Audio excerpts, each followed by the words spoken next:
చిటికం మీరా జీవితంలో వెలుగు నింపావయా. వ్యర్థముగా ఉన్న జీవితానికి అర్థం చూపావయా. మంచిది. సమయంలో దేవుని యొక్క సన్నిధిలో ఉన్నటువంటి మనము దేవుని యొక్క కొద్ది మాటలు జాగ్రత్తగా ధ్యానించుకొని ప్రార్థన చేసుకొని దీని ముందు కోరికను మనం ముగించుకుందాం. దేవుని మాటలు వినుచున్నప్పుడు అందరం కొడుక శ్రద్ధ కలిగి వినటి కొరకై ఆశ కలిగి వాటి కొరకు ప్రయాసపడదాం. నిజముగా ఈ లోకంలో జీవిస్తున్నటువంటి మనకు దేవుడు ఇచ్చినటువంటి అవకాశమును అందరం కొడుక శ్రద్ధగా సద్వినియోగం చేసుకొని ఆయన మాటలను జాగ్రత్తగా ధ్యానిద్దాం. సమయంలో మనందరం కొడుక బైబిల్ గ్రంథంలో నుంచి ఒక మాట చదువుకొని కొంత సమయము దేవుని యొక్క వాక్యమును ధ్యానించుకుందాం. బైబిల్ గ్రంథంలో నుంచి యెహోషువ గ్రంథము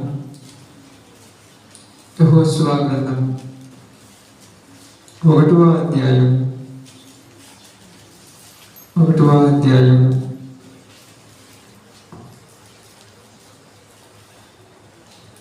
వచనమును జాగ్రత్తగా చదువుదాం. 6 నుంచి చదవండి. 6 నుంచి 9 వరకు 5 వరకు చదువుతాం. నీవు బ్రతుకు దినములన్నిటను ఏ మనుష్యుడను నీ ఎదుట నిలువలేక యుండును. నేను మోషేకు తోడై ఉండినట్లు నీకును తోడై ఉందును. నిన్ను విడువను, నిన్ను ఎడబాయను. నిబ్బరము కలిగి ధైర్యముగా నుండు. వారికి ఇచ్చదనని నేను వారి పితరులతో ప్రమాణము చేసిన ఈ దేశమును నిశ్చయముగా నీవు ఈ ప్రజల స్వాధీనము చేసేదవు. అయితే నీవు నిబ్బరము కలిగి జాగ్రత్త పడి బహు ధైర్యముగా నుండి నా సేవకుడైన మోషే నీకు ఆజ్ఞాపించిన ధర్మశాస్త్రము అంతటి చొప్పున చేయవలెను. నీవు నడుచు ప్రతి మార్గమున చక్కగా ప్రవర్తించినట్లు నీవు దాని నుండి కుడికి గాని ఎడమకు గాని తొలగకూడదు. ఈ ధర్మశాస్త్ర గ్రంథమును నీవు బోధింపక తప్పిపోకూడదు. దానిలో రాయబడిన వాటన్నిటి ప్రకారము చేయుటకు నీవు జాగ్రత్త పడినట్లు దీవారాత్రము దానిని ధ్యానించిన ఎడల నీ మార్గమును వర్ధిల్ల చేసుకొని చక్కగా ప్రవర్తించదవు. నేను నీకు ఆజ్ఞ ఇచ్చి ఉన్నాను కదా. నిబ్బరము కలిగి ధైర్యముగా నుండుము. దిగులు పడకము, జడియకము. నీవు నడుచు మార్గం అంతటిలో నీ దేవుడైన యెహోవా నీకు తోడై ఉండును. దేవుడి వాక్య భాగం మన మధ్యలో ఆశీర్వదించును గాక. ఆమె కుడి వచ్చిన అందరికి ప్రభునామములు శుభాలు వందనాలు తెలియజేయుచున్నాను. దేవుని సన్నిధిలో ఉన్నటువంటి మనము దేవుని యొక్క మాటలను వినుట కొరకై ప్రయాసపడదాం. ఎందుకని ప్రయాసపడాలంటే మీరు ఒక విషయాన్ని జాగ్రత్తగా గమనించండి. యేసు ప్రభు వారు ఈ భూమి మీద జీవిస్తున్నటువంటి దినములలో చెప్పినటువంటి కొద్ది మాటలు మన జీవితాల్లో గుర్తుంటాయి. కానీ ఇక్కడ ఏమని మాట్లాడుతున్నారంటే జాగ్రత్తగా చూద్దాం. ఇశ్రాయేలు ప్రజలను ఐగుప్తు దేశంలో నుంచి కానాను దేశంలోనికి నడిపించటానికి దేవుడు మోషేని పిలుచుకున్నాడు. మోషేని పిలుచుకున్న తర్వాత మోషే ఇశ్రాయేలు ప్రజలను ఐగుప్తు దేశం నుంచి కానాను దేశమునకు నడిపిస్తూ వస్తూ ఉన్నాడు. అయితే ఆయనకు దేవుడు చెప్పినట్టుగా ఆయన యొక్క వయసు అయిపోతున్న సందర్భంలో, దేవుడు ఆయనకు ఆజ్ఞాపించిన సందర్భంలో మోషే తన యొక్క జీవిత యాత్ర ముగించుకున్నాడు. అంటే తన ఈ లోక యాత్ర ముగించుకొని వెళ్ళిపోయిన తర్వాత ఆ బాధ్యతలు మరో ఒక వ్యక్తిపై పెట్టినట్టుగా మనకి ఇక్కడ అర్థమవుతుంది. ఆ వ్యక్తి యెహోషువ. ఎవరమ్మా? యెహోషువ. కాబట్టి యెహోషువకు దేవుడు చెప్పినటువంటి మాటలు మోషే యెహోషువకు చెప్తున్నాడు. చెప్పినప్పుడు ఇక్కడ కూడా చాలా జాగ్రత్తగా ఆలోచించి గమనించినప్పుడు, యెహోవా సేవకుడైన మోషే మృతి పొందిన తర్వాత యెహోవా నూను కుమారుడును మోషే పరిచారకుడైన యెహోషువకు ఇలాగూ సెలవిచ్చెను, నా సేవకుడైన మోషే మృతి పొందెను. ఇప్పుడు ఎవరెవరితో మాట్లాడుతున్నారు? దేవుడైనటువంటి యెహోవా యెహోషువతో మాట్లాడుతున్నాడు. ఏమని మాట్లాడుతున్నాడు మనం జాగ్రత్తగా గమనించాలి. ఎందుకంటే ప్రియ సహోదరి సహోదరులారా, దేవుడు కొన్ని బాధ్యతలు కొంతమందికి అప్పగిస్తారు. ఈ బాధ్యతలు అప్పగించినప్పుడు వారు వాటిల్లో ఏం కావాలి? వర్ధిల్లాలి. వారు వాటిల్లో అభివృద్ధి చెందాలి. వర్ధిల్లాలన్నా అభివృద్ధి చెందాలన్నా వారి మీద ఎవరి కృప ఉండాలి? దేవుని కృప ఉండాలి. వారి పైన దేవుని దయ ఉండాలి. దేవుని దయ లేకుండా, దేవుని దీవెనలు లేకుండా ఏ ఒక్కరు కూడా వర్ధిల్లటము కానీ అభివృద్ధి చెందటం కానీ కుదరదు. కాబట్టి ఇప్పుడు యెహోషువ ఈ ప్రజలందరినీ కూడా నడిపించుకొని తీసుకుపోవలసిన బాధ్యత యెహోషువ మీద ఉన్నది. కాబట్టి ఇప్పుడు యెహోషువ ఏం చేస్తున్నాడంటే, అయ్యో ఎంతవరకు మమ్మల్ని నడిపించి తీసుకొని ఇచ్చినటువంటి మోషే ఇప్పుడు తన జీవితాన్ని ముగించుకొని వెళ్ళిపోయినాడు. వీళ్ళందరూ నా మాట వింటారా? బాగా వీళ్ళందరూ నా మాట వింటారా? వీళ్ళందరూ నేను చెప్పినట్టుగా నడుచుకుంటారా? వీళ్ళందరినీ నేను ఆ యొక్క ప్రదేశంలోనికి తీసుకుపోగలనా? అయ్యో ఇది నా వల్ల అవుద్దో కాదు అని తన జీవితంలో తను ఏమైపోయాడు?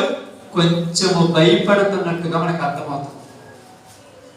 తన జీవితంలో తను కొంచెం భయపడుతున్నట్టుగా, కొంచెం వెనుకడుగు వేస్తున్నగా అర్థమైనప్పుడు ఇక్కడ ఆయన ఏమని చెప్తున్నాడు చూడండి, నీవు బ్రతుకు దినములన్నిటను ఏ మనుషులను నీ ఎదుట నిలవలేక యుండును, నేను మోషేకు తోడై ఉండినట్లు నీకును తోడై ఉంటాను అన్నాడు.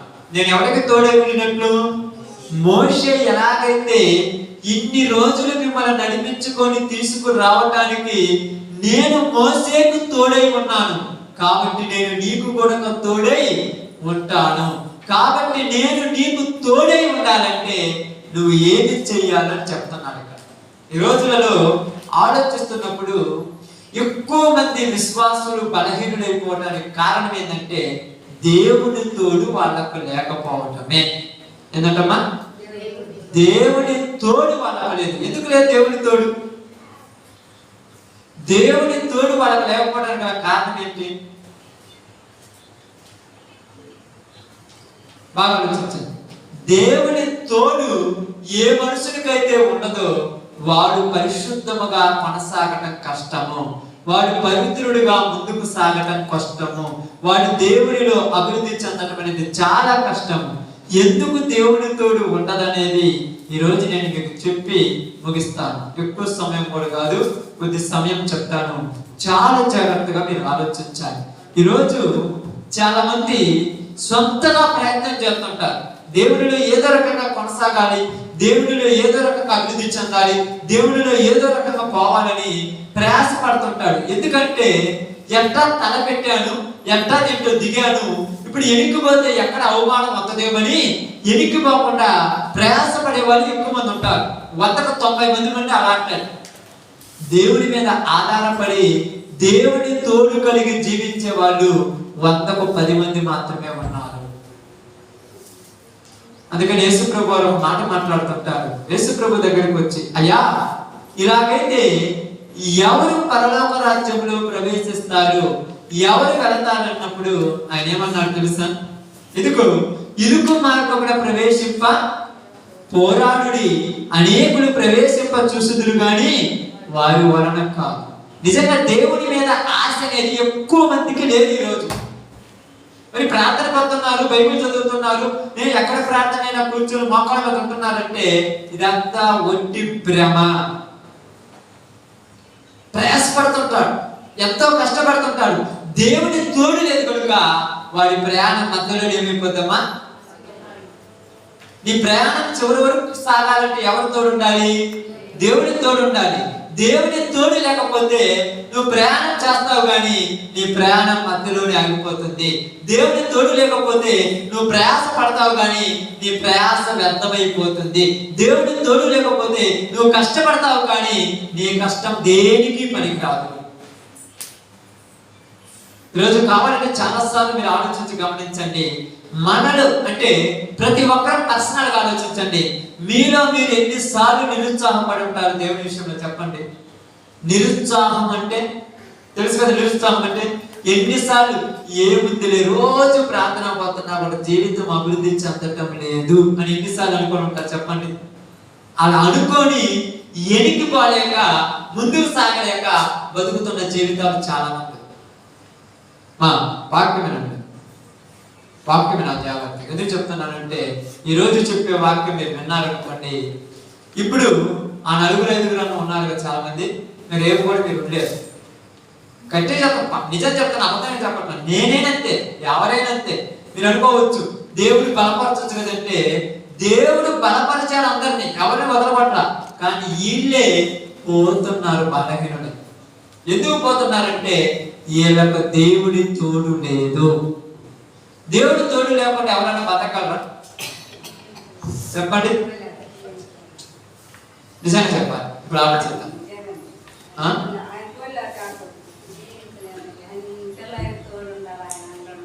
అలాంటి భ్రమలో బతికేస్తున్నాం అంతే. పాట పాడతారు కదా మీరు, ఏం పాట? నీ తోడు లేక, నీ ప్రేమ లేక ఈలలోన మర్చిపోయారా? అదే కొత్త పాట కాదు.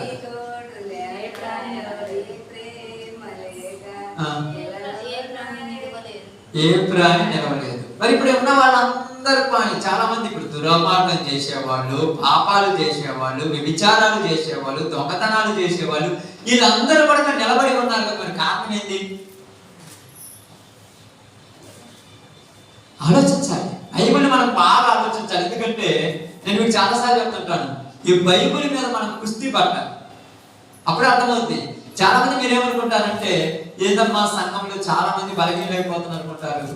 నేనేమనుకుంటానంటే పనికిరాని ఒట్టి కాయలన్నీ రాలిపోతున్నాయి, గట్టి కాయలే నిలబడుతున్నాయి. ఏంటో ఇలా చెప్తున్నావంటే అంతే కదా. ఇప్పుడు తెలిసిన వాడికి తెలుస్తుంది, మీరు తెలియని వాడికి ఏం చెప్తుంది? ఇప్పుడు పండు పాడిపోయి ఉన్న ఆకులు ఏమవుతాయి? ఇప్పుడు ఎవరైనా మీరు ఆకొట్టారు, ఇప్పుడు పండు పడుకుని ఆకులు అసలు పడతారా? ఎందుకని? అవి పనికిరావు. పాడిపోయి పనికిరావు, అవి దేనికి ఉపయోగపడవు. పనికొచ్చే ఈ 2 ఆకులైనా ఉపయోగపడతాయి, అయ్యే తెచ్చుకుంటా. అలాగే ఇక్కడ చూడండి ఏమంటున్నారంటే, మోషేకు నేను తోడై ఉండినట్టుగా నీకు కూడా నేను తోడుగా ఉంటానన్నాడు. ఎంతవరకు మోషేకు తోడుగా ఉన్నాడు దేవుడు? ఎంతవరకు మోషేకు దేవుడు తోడుగా ఉన్నాడు? ఆయన మరణించేంతవరకు. ఇంకా మీరు చెప్పండి, మీకు తెలిసినవి అన్ని చెప్పండి, తప్పేం లేదు. ఆయన మరణించినంతవరకు. ఇంకా చెప్పండి. ఆయన సహనము కోల్పోయేంత వరకు. ఇంకా ఆయన దేవుడిలో ఉన్నంత వరకు. అంతేనా? ఇంకేమనుందే?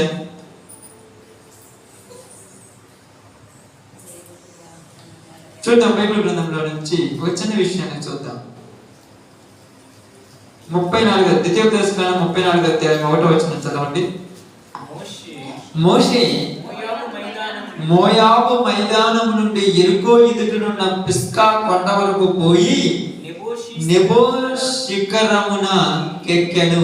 అప్పుడు యెహోవా దాను వరకు గిలాదు దేశమంతయు, నఫ్తాలి దేశమంతయు, ఎఫ్రాయిము మన్నిమల దేశమంతయు, పశ్చిమ సముద్రముల వరకు యూదా దేశమంతయు, దక్షిణ దేశము సోయారు వరకు ఈత చెట్లు గల ఎరుకో లోయ చుట్టూ మైదానం అతన్ని చూపించను. మరియు యెహోవా అతనితో ఇట్లనెను, నీ సంతానమునకు ఇచ్చదనని అబ్రహాము, ఇస్సాకు, యాకోబులకు నేను ప్రమాణం చేసిన దేశము ఇదే. కన్నులారా నిన్ను దాన్ని చూడనిచ్చితిని గాని నీవు దాని నది దాటి అక్కడికి వెళ్ళకూడదు. యెహోవా సేవకుడైన మోసే యెహోవా మాట చొప్పున మోయాబు దేశములో వృద్ధి పొందెను. ఏం చేశాడంట దేవుడు? కన్నులారా నువ్వు దాన్ని చూస్తావు గాని యోర్దాను నది దాటి అక్కడికి. ఇప్పుడు మోసే ఐగుప్తు దేశంలో ప్రయాణం ప్రారంభించింది. ఎక్కడికి పోవాలని? కానానుకు పోవాలి. ఎక్కడికి నడిపించాలని దేవుడు మోషేని పిలుచుకున్నాడు? ఇప్పుడు కానానుకు నడిపించాలని దేవుడు మోషేని పిలుచుకున్నాడు. అంతేనమ్మా? బైబిల్ బాగా అర్థం చేసుకోండి. కానానుకు నడిపించాలని దేవుడు మోషేని పిలుచుకున్నాడు. ఏమన్నాడు? నీవు నా ప్రజలను ఈ దేశం నుంచి పాలు తేనెలు ప్రవహించే దేశంలోనికి నువ్వు తీసుకువెళ్తామని పిలుచుకున్నాడు. పిలుచుకున్న తర్వాత ఇప్పుడు ఆ దేశంలోనికి తీసుకెళ్ళాడా? మధ్యలో ఆగిపోయాడా? ఎందుకని? బాగా ఆలోచించాలి. ఎందుకు నేను బాగా బైబిల్ చెప్తున్నానంటే మీరు నేర్చుకోవాలి కాబట్టి చెప్తున్నాను. ఎందుకని?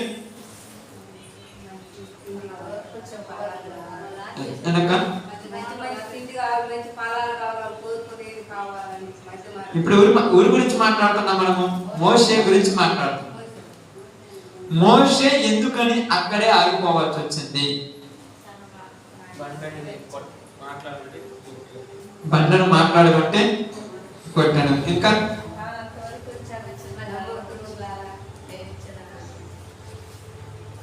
అంతవరకు వచ్చాక దేవుని ఆజ్ఞ మీరెను. మీరటం వల్ల ఏం జరిగింది? ఇప్పుడు దేవుని ఆజ్ఞ మీరినంటే ఎలా మీరాడు? ఏ విధంగా మీరాడు అని అర్థం బైబిల్ గ్రంథంలో నుంచి సంఖ్యాకాండం బాగా సంఖ్యాకాండం తీసారమ్మా? 12వ అధ్యాయం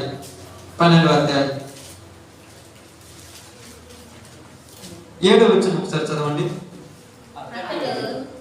అతడు నా ఇల్లంతటిలో నమ్మకమైన వాడు.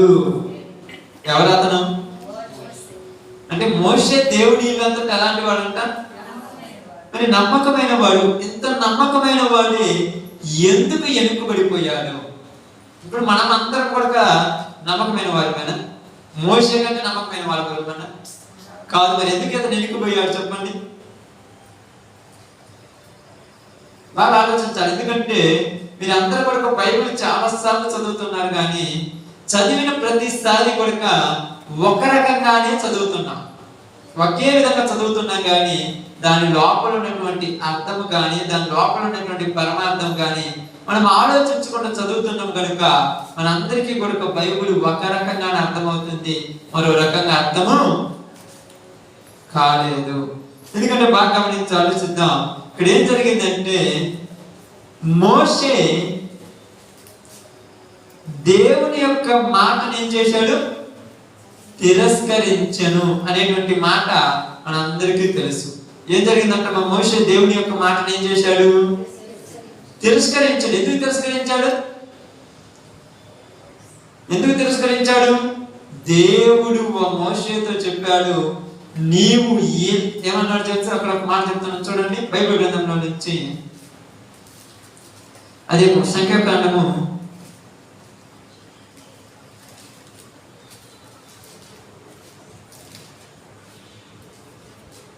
'సంఖ్యాకాండంలో నుంచి ఒక చిన్న విషయాన్ని, అంటే మనకు అర్థం కావడానికి ఒక చిన్న విషయాన్ని చదువుకుందాం.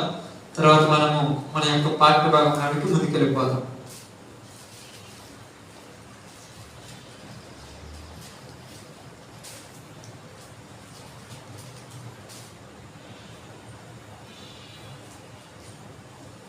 సంఖ్యాకాండం తీసారమ్మా? 11వ అధ్యాయం తీసారమ్మా? 11 వచనం ఒకసారి చదువుదాం. కాగా మోషే యెహోవాతో ఇట్లనెను, నీవేళ నీ సేవకుని బాధించితివి, నా మీద నీ కటాక్షము రానియక ఈ జనులందరి భారమును నా మీద పెట్టనేలా. ఆ ప్రజలందరూ భారం ఎవరి మీద పెట్టారంట? ఇప్పుడు వీళ్ళందరినీ భరించాల్సిన బాధ్యత ఎవరిది? ఇప్పుడు భరించాలా లేదా? బాగా గమనించండి. ఇప్పుడు ఏం పెట్టాడు మోషే కదా దేవుడు? జనులందరి భారం పెట్టాడు. ఎంతమంది భారం భరించాలా లేదా? భరించాలి. కానీ ఇప్పుడు ఆ ప్రదేశానికి వచ్చిన తర్వాత మాకు నీళ్లు ఇవ్వమన్నప్పుడు మోషే అహరోనుడు మాట్లాడిన మాట ఏంటంటే, ద్రోహులారా, నేను మీకు నీళ్లు ఇవ్వాలా అంటే ఇక్కడ భారం భరించాల్సింది పోయి భారం ఎక్కువై కింద నొక్కినట్టు కనపడుతున్నారు. అంతే కదమ్మా? ఇప్పుడు మనకు కూడా కొన్ని భారాలు ఉంటాయి. ఆ భారాలు మనం ఏం చేస్తాము? భారాలు మనం ఏం చేయాలమ్మా? భరించాలి. మరి ఎక్కువైతే ఏం చేస్తాము? కింద వేస్తావా? ఇప్పుడు బరువు, ఇప్పుడు ఉదాహరణకు నేను ఇది మాత్తున్నాను అనుకోండి, కోసం నెత్తిని పెట్టుకొని మాత్తాను అనుకోండి, ఇది ఒక 50 కేజీలు 60 కేజీలు వస్తువు అనుకోండి. ఈ 50 కేజీల వస్తువు అంత దూరం వరకు పోయగాలి. ఇంకా బరువు ఎక్కువైతే ఏం చేస్తాను? కింద వేస్తాను. మరి ఎప్పుడు కింద వేయను? బాగా ఆలోచించాలి. కింద బరువు బాగా ఎక్కువైపోయింది, అప్పుడు కింద వేస్తాను. మరి ఎప్పుడు కింద వేయకుండా ఉంటాను? బరువు లేనప్పుడు కింద వేయకుండా ఉంటాను. కానీ బరువు ఉంటది, అదే బరువు ఉంది. ఇప్పుడు కింద పడేయకుండా ఉండాలంటే ఏం కావాలి? సహనం కావాలి, ఇంకా శక్తి కావాలి, ఇంకా ఓర్పు కావాలి. ఓర్పు ఉన్నంత మాత్రం బరువు తగ్గుతామా? భరించే శక్తి ఉండాలి. భరించే శక్తి ఉన్నంత మాత్రం బరువు తగ్గుద్దా? మరి అలాగా బాగా ఆలోచించండి. మీరు బాగా ఆలోచిస్తే అర్థమవుతుంది. ఇప్పుడు నేను మోసుకుంటూ పోతున్నాను అక్క, 50 కేజీలు అక్కడ దాకా మోసాను. ఇంకా బరువు ఎక్కువైపోయింది. సహనం ఉంది, సహనం ఉన్నా కూడా ఇప్పుడు బరువు ఎక్కువైతే కొద్ది సహనం ఉన్నంత మాత్రాన్ని ఏమన్నా తగ్గుద్దా? మరి ఏం కావాలి? ఆ టైంలో ఎవరో ఒకళ్ళ సహాయం కావాలి. ఇప్పుడు దేవుని సహాయం మోసేకు అవసరమయ్యే సందర్భం ఇది. ఈ సందర్భంలోని నా మీద బరువు పెట్టావు కదా, నేను ఎందుకు మాట్లాడాలని దేవుడిని అన్నట్టు అన్నాడు. ఈ తలకాయ నొప్పంతా నాకెందుకు? అప్పుడప్పుడు అంటారు కదా మీరు కూడా, ఈ బాధ అంతా నాకెందుకు? ఎవరికి పట్టదు నాకెందుకు పట్టింది పరిచర్య? ఎవరికి పట్టింది నాకెందుకు పట్టింది ప్రార్థన? ఎవరికి పట్టలేదు నాకెందుకు పట్టింది? నీకు బాగా లేకపోయినా, నాకు రోగం వచ్చినా, నాకేమొచ్చినా నన్నే పట్టించుకోమంటారు. ఎవరు పట్టించుకోరని ఆ టైంలో మనం ఏం చేస్తాము? దూషిస్తాము. ఆ దూషించినప్పుడే దేవుడు మన దగ్గర ఉన్నటువంటి బాధ్యతను తీసి వేరే వాళ్ళకి ఇస్తాడు. ఎందుకంటే నువ్వు మొయ్యలేవు. ఆ టైంలో నువ్వేమడగాలి? దేవా, భరించేటువంటి శక్తి నా దగ్గర లేదయ్యా, నీ సహాయం నాకు దయచేయమంటే ఆయన చెయ్యందిస్తే మొయ్యలేదా? అంటే భరించేటువంటి శక్తి నా దగ్గర లేదు. కానీ ప్రారంభం నుంచి మోసుకొచ్చిన వాడిని నేనైతే, ప్రారంభం నుంచి మోసుకొచ్చింది ఎవరు? మోషే మోసుకొచ్చినా. దేవుని సహాయం ఉండటం వల్ల నేను తోడుకొని వచ్చాను. అప్పుడు అక్కడ ఏమంటారు తెలుసా? నీ సన్నిధి నా తోడిని రాని ఎడలా నేను వెళ్ళమనగానే నా సన్నిధి నీకు తోడుగా వచ్చును అన్నాడు. కాబట్టి దేవుడి సహాయము మోసేకు ఉన్నది కనుక మోసే ఇశ్రాయేలు ప్రజలు నడిపించుకొని వస్తున్నారు. ఇక్కడికి వచ్చిన తర్వాత ఆ బండలో నుంచి నీళ్ళు ఇచ్చేది కూడా ఎవరు? మరి వీళ్ళెందుకు నేను ఇవ్వాలని అంటున్నారు? ఎందుకంటున్నారు? ఈ రోజులలో దేవుడిలోనికి వస్తున్నటువంటి చాలా మంది కూడా ఉన్న మనస్సు ఏంటంటే, నేను పోతేనే ప్రార్థన జరుగుతుందని పిల్లపించారు, దేవుడు తోడు లేదు మానుకున్నారు. పెద్ద పెద్ద సేవకులు కూడా నేను లేకపోతే అక్కడ ప్రార్థన జరగదు, నేనే అన్నట్టు అన్నాడు. నేనే అనే అహంకారము వాళ్ళకు దేవుడు తోడు లేకుండా చేసింది. దేవుడు తోడు లేదు కనుక, దేవుడు తోడు లేదు కాబట్టి వాళ్ళు ఎక్కడికి ఏ పనిలో ముందుకు పోలేరు. మోషేకు తన యొక్క కుమారులు, తన భార్య వెంట లేకపోయినా కొన్ని రోజులు నడిపించాడు. ఎందుకంటే అప్పుడు ఎవరు తోడుంది? కానీ మనం అనుకుంటాం మీ సహాయము, బంధువుల సహాయము, ఆత్మీయుల సహాయము, ఏళ్ళ సహాయం ఉంటే నేను ముందుకు వెళ్తున్నాను అనుకుంటా. నీకు దేవుడి సహాయం ఉండాలి కానీ మనుషుల సహాయం ఉంటే వెళ్ళలేవు. మనుషులు ఎంతవరకు చేయగలుగుతారట? కొద్ది వరకే. చివరి దాకా నీ బరువు మోయడు. నీ బరువు చివరి దాకా మోసి నీ బరువు భరించేవాడు ఆయన తప్ప వేరే వాడు లేడు. అందుకని ఏమన్నాడు తెలుసా? నేను నీకు ఆజ్ఞాపించిన నీ ఆజ్ఞలన్నింటినీ నువ్వు తూచా తప్పకుండా పాటించాలి. ఎవరు పాటించాలి? మోషే పాటించాలి. అందుకని ఇప్పుడు మోషే ఏమన్నాడంటే మనం చూద్దాం, బైబిల్ గ్రంథంలో నుంచి ఒకసారి చూద్దాం. ద్వితీయోపదేశకాండము 31వ అధ్యాయం అనుకుంటాను. ద్వితీయోపదేశకాండము 31వ అధ్యాయం 31వ అధ్యాయం తీశారు. ఎన్నో వచ్చిన మొదటి నుంచి కదమ్మా, 5 నుంచి చదువుతాం. నేను మీకు ఆజ్ఞాపించిన దానంతటిని బట్టి మీరు వారిని చేయనట్టు యెహోవా నీ చేతికి వారిని అప్పగించును. నిబ్బరము కలిగి ధైర్యముగా ఉండము, భయపడకుడి, వారిని చూచి దిగులు పడకుడి. నీతో కూడా వచ్చువాడు నీ దేవుడైన యెహోవాయే. ఆయన నిన్ను విడువడు, నిన్నెడబాయడు. మరియు మోషే యెహోషువను పిలిచి, నీవు నిబ్బరము కలిగి ధైర్యముగా నుండుము. యెహోవా ఈ ప్రజలకిచ్చుటకు వారి పితరులతో ప్రమాణం చేసిన దేశమునకు నీవు వీరితో కూడా పోయి దానిని స్వాధీనపరచెదవు. నీ ముందర నడుచువాడు యెహోవా, ఆయన నీకు తోడై ఉండును.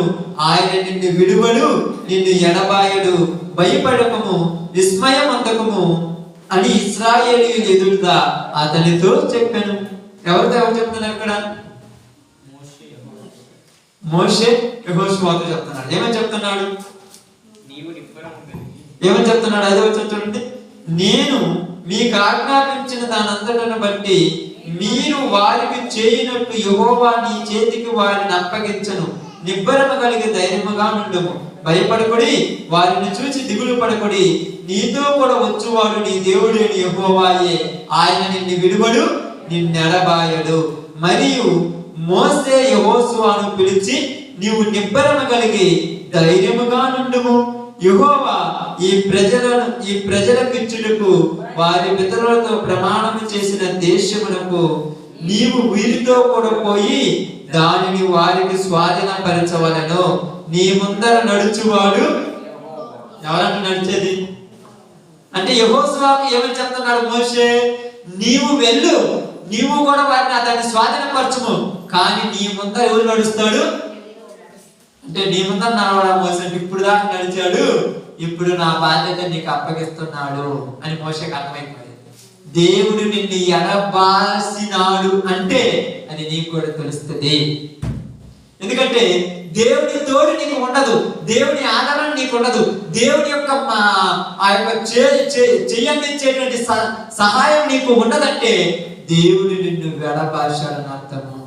దేవుడు నిన్ను వెడబాశాడు కనుక అంటున్నాడు, నా ముందర ఎంతవరకు నాతో ఉండి నడిపించిన నా దేవుడు నాకు చెప్పాడు, నీవెందుకు వాళ్ళను త్రోగులన్నావు, ఇక నువ్వు ఆ దేశాన్ని చూస్తావు గాని దానిలో అనగా ఆ యొక్క నది దాటి అవతలికి వెళ్ళవు అని ఎవరికి చెప్పాడమ్మా? అంత గొప్ప చెప్పాడు. ఎందుకు చెప్పాడు? వాగ్దానం చేసిన అమ్మ దగ్గరికి. ఇప్పుడు యెహోషువ కూడా ఏనే చెప్తున్నాడు, నా ముందర నడిచిన దేవుడు ఇప్పుడు నీ ముందర కూడా నడుస్తాడు. ఆమేన్. నీ ముందర కూడా నడుస్తాడు. నువ్వు కాదు వాళ్ళని తీసుకెళ్లేది, ఆయనే వాళ్ళని తీసుకెళ్తాడు. కానీ మనము ఆయన తీసుకెళ్తున్నాడని మరిచి మనము తీసుకెళ్తున్నామని అనుకోకూడదు అప్పుడప్పుడు. ఇప్పుడు మోషేలో వచ్చినటువంటి ఒక అహంకారం అదే ఏమన్నాడు తెలుసా? ద్రోగులారా, నేను మీకు నీళ్లు ఇవ్వవలనా? మేము నీకు నీళ్లు ఇవ్వవలనా? మేము ఇవ్వగలమంటే మేము కాదిచ్చేది దేవుడే అని ఎప్పుడైనా ఆలోచించాడా? ఆలోచన ఉందా? ఈరోజు మనం దేవుడిలో ఉంటున్నామంటే అర్థం ఏమిటంటే దేవుని దయ మన మీద ఉన్నది అంతే. మనమేం కాదు, మనం పెద్ద పవిత్రులమని, మన మీద నీతిమంతులమని కాదు. ఈ రోజు దేవుడు తన సహాయం చేస్తున్నాడు కనుక ఎప్పుడు ఏది ఎక్కడ జరగాలి ఆయనకు తెలుసు, నీకు అవసరమే లేదు. కానీ నువ్వు మాత్రం నిబ్బరం కలిగి ధైర్యంగా ఉండి చూద్దాం. చేతన ఉద్యోగం ఉండగలవా? ఉండగలవమ్మా? ఎందుకు ఉండలేవు? ఉండలేవంటే అర్థం ఏమిటి తెలుసా? దేవుడు నిన్ను ఎడబాపాడని అర్థం. అప్పుడప్పుడు పాడతాం, ఎడబాయని నీ కృప నన్ను విడువదు అన్నది. ఎలాంటి వాటిని విడువదు అంటాను? శోకపు లోయలలో, కష్టాల కడగండ్లలో కడలేని కడలు. ఇప్పుడు శోకం వచ్చినా, బాధలు వచ్చినా, ఇబ్బందులు వచ్చినా, కష్టాలు వచ్చినా దేవుడు మనం విడువడు. కానీ మనమే భయపడి ముందే బలహీనమైపోతున్నాం. నువ్వేదో భయపడుతున్నావు అర్థం కాదా? నీ శరీరం నీ మాట నాకు తెలుసా? నువ్వు ధైర్యంగా దాన్ని నిలబడగలుగుతున్నావా? చెప్పండి, నిలబడగలుగుతున్నావా? నీకేం అర్థం కాదా? కొంచెం నీకు కళ్ళు తిరుగుతుందంటే ముందే నువ్వు భయపడి ఇంట్లో పడుకుంటావు. ప్రార్థన కాదు. ఎందుకంటే నేను ఎక్కడ వెళ్ళగలంటే నా వల్ల కాదులే అంటే అర్థం ఏమిటి? అంటే దేవుడు నేను నిలబెట్టడా? నిలబెట్టడా? అంటే ఇప్పుడు నువ్వేమనుకుంటున్నావు అక్కడ? అంటే నీ ఇప్పుడు దాకా నా మీద నేనే ఆధారపడ్డాను, నా బలమును బట్టి నేను నిలబడ్డాను, కానీ దేవుడు తోడు లేదని నువ్వు అనుకుంటున్నావు. అంతే. అది ఎవరికి అర్థం కాదు. భూమి మీద ఎవరికి అర్థమై ఉండి నీయడలా వాడు ఎప్పుడో దేవుడిలోనికి బలపడేవాడు. అర్థం కాదా? ఇక్కడ ఎందుకంటున్నాడు? మోషే యెహోషువతో మాట్లాడుతున్నాడు. ఏమంటున్నాడు అంటే, ఇదిగో ధైర్యము కలిగి ఉండుము. ఏమంటున్నాడు చూడండి ఇక్కడ, నేను మోషేకు తోడై ఉండినట్లు నీకును తోడై ఉంటాను. మోషేకు నేను తోడై ఉన్నాను కాబట్టి ఎక్కడైనా ఏ రోజైనా అతన్ని ఇబ్బంది కలిగిందా? ఆహారం లేదు, ఎర్ర సముద్రం ఎదురొచ్చింది, ఏం చేశాను నేను అన్నాడు దేవుడు. ఎర్ర సముద్రంలో 2 పాయలు చేసింది ఎవరమ్మా? చెప్పాలి. ఇప్పుడు ఎవరు? మోషే ప్రార్థన చేశాడు, దేవుడు చేశాడు. అంతేనా? ఇప్పుడు మోషే ఎదురుగా ఏం కనపడుతుంది? ఎర్ర సముద్రం ఉంది. ఇప్పుడు మోషే ఎదురుగా ఎర్ర సముద్రం ఉంది. ఇప్పుడు మోషేకి ఏమైనా ఆలోచన ఉంది? నా దేవుడు నాకేమని చెప్పాడు? ఇంకా ఏమని చెప్పాడు? తోడే ఉన్నాను. కరెక్ట్. ఇంకా నిన్ను కానానుకు నడిపిస్తానన్నాడు. అంటే ఇక్కడ ఆపడని ఆయనకు అర్థమైపోయింది. నన్ను నడిపిస్తానన్నాడు. ఎందుకు ఆపుతాడు? కాబట్టి ఇప్పుడు అక్కడ ఏం ప్రార్థన చేయాలని తెలిసింది.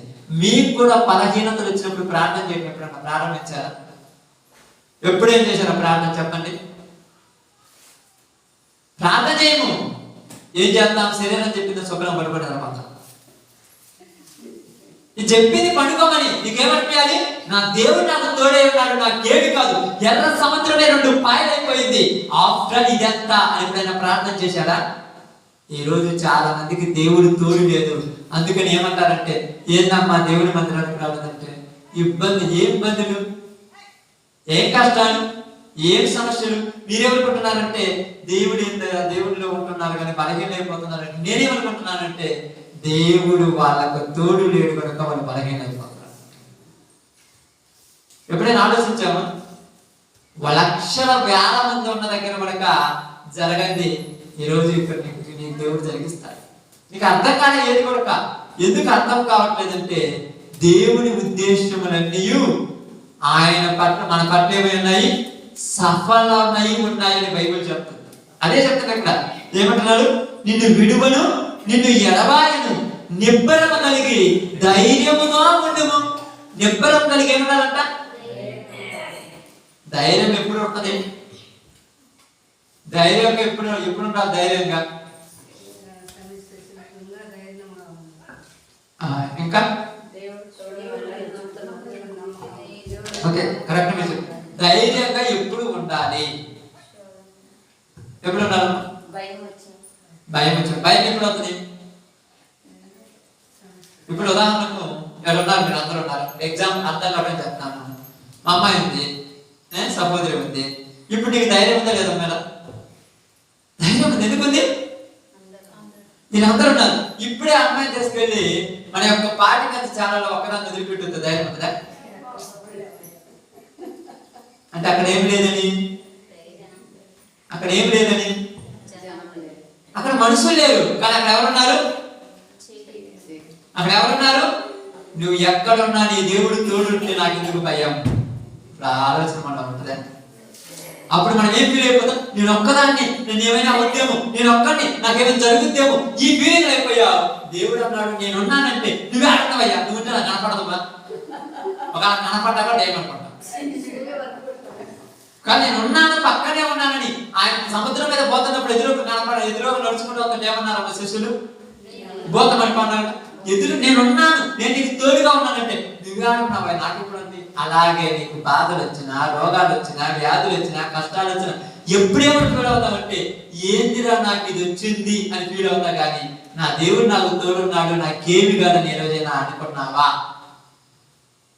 అనుకోలేదు. అందుకే ఏమైపోతున్నాయి? కాయలన్నీ రాలిపోతున్నాయి. మనమేమనుకుంటున్నామంటే ఏందయ్యా ప్రార్థనలో భాగంగా ఏందబ్బా దేవుడు బిడ్డలు అభివృద్ధిలో లేదంటే అభివృద్ధి పరుచువాడు. నువ్వు అభివృద్ధి పరిస్థితి అవుద్దా? నేను అభివృద్ధి పరిస్థితి అవుద్దా? మరి అభివృద్ధి పరిచేవాడు దేవుడే. మరి ఎందుకు రానవుతున్నారంటే గాలి వాన వచ్చినప్పుడు కాయలు ఏమవుతాయమ్మా? ఎన్ని రాతాయి? ఇప్పుడు చెప్పండి, ఎన్ని రాతాయి? పనికిరాని ఎన్ని రాతాయి? గట్టి. అలాంటి ఈ శోధనలు వచ్చినప్పుడు పనికిరాని వాళ్ళందరూ రాలిపోతున్నారు. నేను ఎందుకు భయపడతాం నాకు అర్థం కాదు. ఈ సమస్యలు వచ్చినప్పుడు ఒకటంటే తొడిమంటారు కదా, మామిడికాయ తొడమంటారు కదా, ఆ చెట్టు కానుకుండా తొడిమ కొద్దిగా సన్నది అనుకోండి కటకే రాలిపోద్ది. అది గట్టి తొడమన్నది చెట్టు రాదు. అది ఇక్కడ నేను అర్థమైంది. ఎవడైతే ఏమంటున్నారు, నేను నిజమైన ద్రాక్షావళిని, మీరు తీగలు, మీరు నాలో అంటు కట్టబడి. తీగ ద్రాక్షావళిలో అంటు కట్టబడితే ద్రాక్షావళి చచ్చిపోయేలా తీగతాం. మరి అంటు కట్టకపోతే అది ఇక్కడ మనకు అర్థం కావట్లేదు. నేను నీకు తోడై ఉన్నట్లు, మోషేకు తోడై ఉన్నట్లు నేను నీకు కూడా తోడై. ఇప్పుడు దేవుడు నీకు తోడున్నాడు. నీకు ఎందుకు భయం? నీకెందుకు ఇబ్బంది? నీకెందుకు అసలు సమస్య నాకు అర్థం కాలేదు? ఏమంటారు చూడండి అక్కడ, నిన్ను విడువను, ఎడబాయను, నిబ్బరమగలి ధైర్యముగా నుండుము. వారికిచ్చదనని నేను వారి పితరులతో ప్రమాణం చేసిన దేశమును నిశ్చయముగా నీవు ఈ ప్రజలకు స్వాధీనం చేసేదవు. అయితే నీవు నిబ్బరము కలిగి జాగ్రత్త పడి బహుధైర్యముగా నుండి. ఏం జాగ్రత్త? నిబ్బరము కలిగి జాగ్రత్త పడి బహుధైర్యంగా ఉంటారు. ఇప్పుడు ఆ ధైర్యం మనలో ఉందా? నిబ్బరము, జాగ్రత్త. ఎందుకు జాగ్రత్త? జాగ్రత్త దేనికన్నా? జాగ్రత్త అన్నాడు. దేనికి జాగ్రత్త? మనం వెళుతున్నటువంటి లోకయాత్రలో చుట్టుపక్కల దరిద్రమైనవి కనపడుతుంటాయి. వాటి గురించి కొద్దిగా జాగ్రత్త. కనపడ దాని వైపు చూడకూడదు మనం, కనపడ దాని వైపు వెళ్ళకూడదు మనం. అందుకని జాగ్రత్తగా ఉండాలి. ఏమంటున్నారంటే బైబిల్ చూడండి, ఏమంటున్నాడు? నిబ్బరము కలిగి జాగ్రత్త పడి బహుధైర్యంగా. జాగ్రత్త పడాలి. ఇప్పుడు ఉదాహరణకు జాగ్రత్తగా ఉన్నాము. ధైర్యం అంటే ఏంటిది? నా దేవుడి తగిన సమయంలో నాకు మేలు చేస్తున్నాడని జాగ్రత్త కలిగి. ఆ ధైర్యం మనకు ఉండగలదా? అలా ఉంటేనే నువ్వు నమ్మిన దేవుడి దగ్గరికి వెళ్ళగలవు. వీళ్ళందరితో కలిసి అలా ఇప్పుడు పరలోకానికి నువ్వు అక్కడికి వెళ్తావు, తర్వాత మొక్కలు వస్తుంటారు అంతే. మోసే చేసుకుంటున్నాడు, అందరికి వెళ్ళాడా? ముందు అక్కడ వెళ్ళాడు, తర్వాత మొక్కలు వస్తుంటారు. అందుకని ఏ పనిలో ఏది చేసినా కూడా నువ్వు ఉన్నవాడివి అనువాడిని దేవుడు నీకు తోడే ఉన్నాడు కనుక ఎప్పుడు కూడా నేను ఒంటరి వాడిని అనుకోవద్దు. అప్పుడప్పుడు మీరు పాట పాడతారు, రాజానేసి ఒంటరి వాడే 1000 మంది అన్నట్టుగా. నేను ఒక్కనైనా కూడా 1000 మందిగా నేను ఫీల్ అయిపోవాలి. అప్పుడే మనం దేవుడిలో బతకాలి. అలా కాదనుకున్నా ఈ కష్టం వచ్చింది, నన్ను ఆదరించే వాళ్ళు అక్కర్లేరు, అయ్యో ఇబ్బంది అయిపోయింది, ఎలా జరుగుతుంది, ఏం జరుగుతుంది నాకు అర్థం కాదు. నిబ్బరం కలిగి జాగ్రత్తగా బహుధైర్యంగా ఉండి నా సేవకుడైన మోషే నీకు ఆజ్ఞాపించిన ధర్మశాస్త్రం అంతట చొప్పున చేయవలను. నీవు నడుచు ప్రతి మార్గమును చక్కగా ప్రవర్తించినట్లు. అంటే నువ్వు నడిచే నడవడి కూడా బాగుండాలి. మోషే నడిచే నడవడికలు ఏమైంది? బాగానే ఉన్నాడు, మంచోడే, సాత్వికుడే, ఇల్లంతటిలో నమ్మకమైన వాడే. కానీ నోటి ద్వారా పోగొట్టుకున్నాడు మొత్తాన్ని. ఒక్కసారి కోపపడ్డాడు, వెళ్ళిపోయాడు. కోపపడితే ఏం జరుగుతుంది అమ్మా? అక్కడ కోపమని కాదు, అక్కడ అసలు మాట ఏంటంటే నాది అన్నాడు, నేను ఇయ్యాలన్నాడు. ఆయన ఇవ్వగల నీళ్ళు. ఇప్పుడు నేను ఇవ్వగల నీళ్ళు. మనం ఏమో చేయగలమా? మనం మారితే వీళ్ళు మారిపోయింది. ఇప్పుడే మార్చుకుంటారమ్మా. మామూలు అనుకున్నాం మనం. రోజు ఒక ఊరు మార్చుకుంటే దేశం అంతా, ప్రపంచం అంతా గంటకాలం మార్చేసి ఉంటారు. మనం మారితే మారిపోయినట్టే. దేవుడు మార్చుకున్నప్పుడే మనం మారుతారు. మరి ఆయన మార్చుకోవచ్చు కదంటే ఆయనకి ఏమన్నాడు, ఏర్పరచబడిన వారిలో ఏ ఒక్కడు నశించకూడదని ఆయన ఆలోచన. ఒక మనకు ఒక చిన్న ఉపమానం మీకు అర్థమైందో కాలేదు. గురుగులు గోధుమలు ఉన్నాయి. ఇప్పుడు ఏమన్నాడంటే మధ్యలో ఒక వ్యక్తి వచ్చి ఏమన్నాడంట, అయ్యా గురుగులను పీకేస్తానన్నాడు. పోయి ఏమన్నాడు, మరి యజమానుడు ఏమన్నాడు, గురుగులతో పాటు గోధుమ కూడా వత్తదేమో పేపర్ అన్నాడు. మరి ఇప్పుడు ఏం చేశాడు, రెండింటిని పెరగనేమన్నాడు. ఎప్పుడు దాకా పెరగనేమన్నాడు, కోతకాలం. ఇప్పుడు కోత కోసేటప్పుడు ఏం చేయాలి,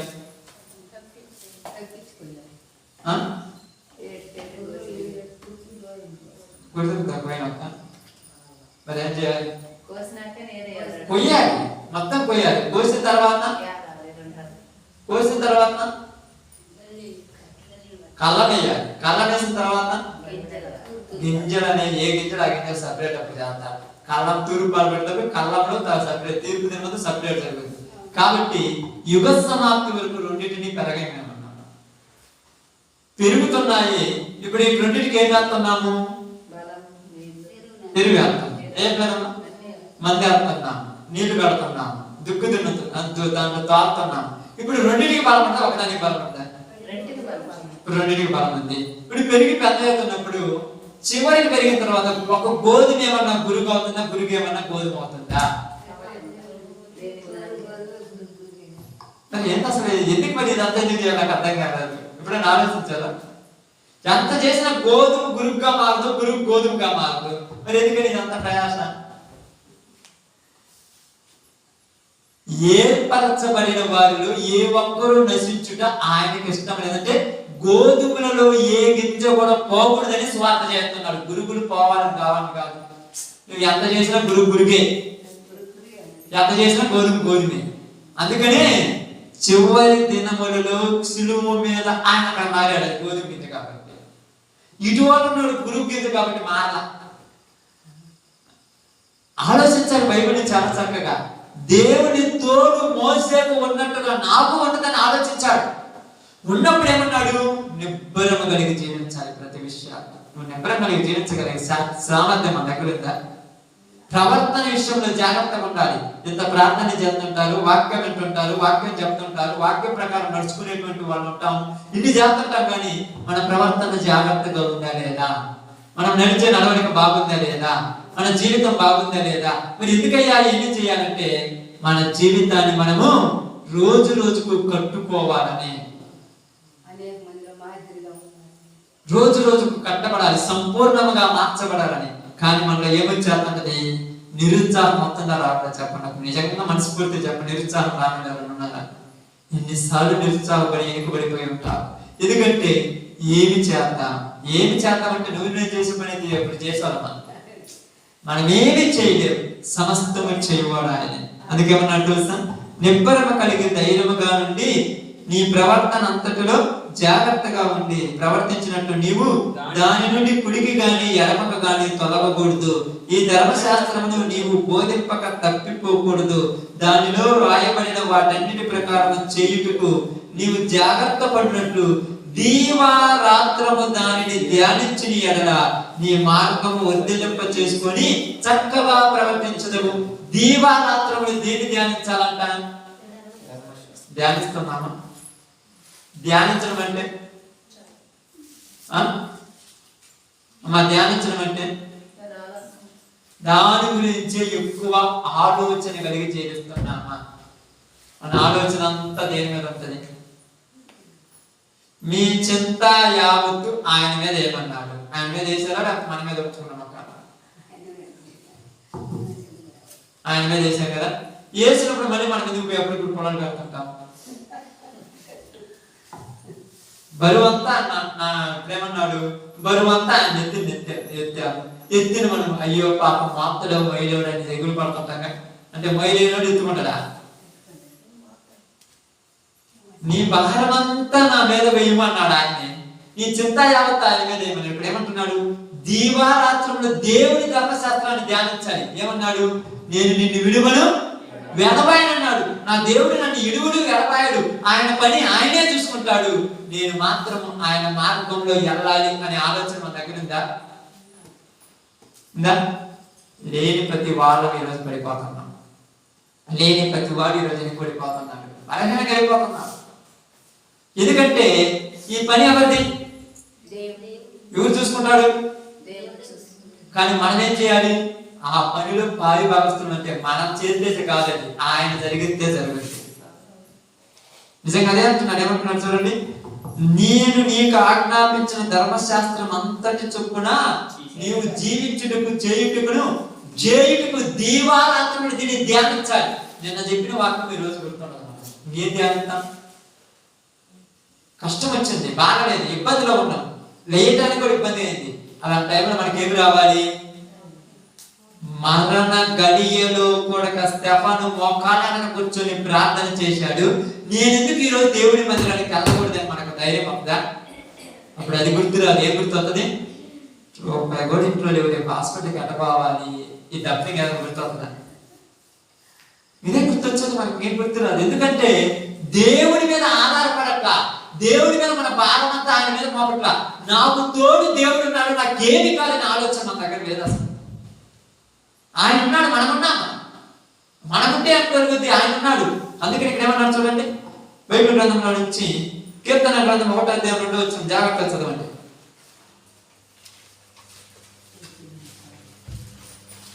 మీ అందరికి తెలిసిందే,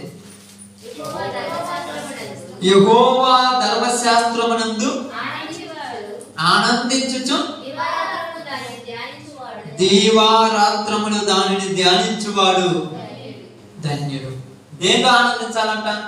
ఆనందం ఎక్కడ ఉన్నదంట?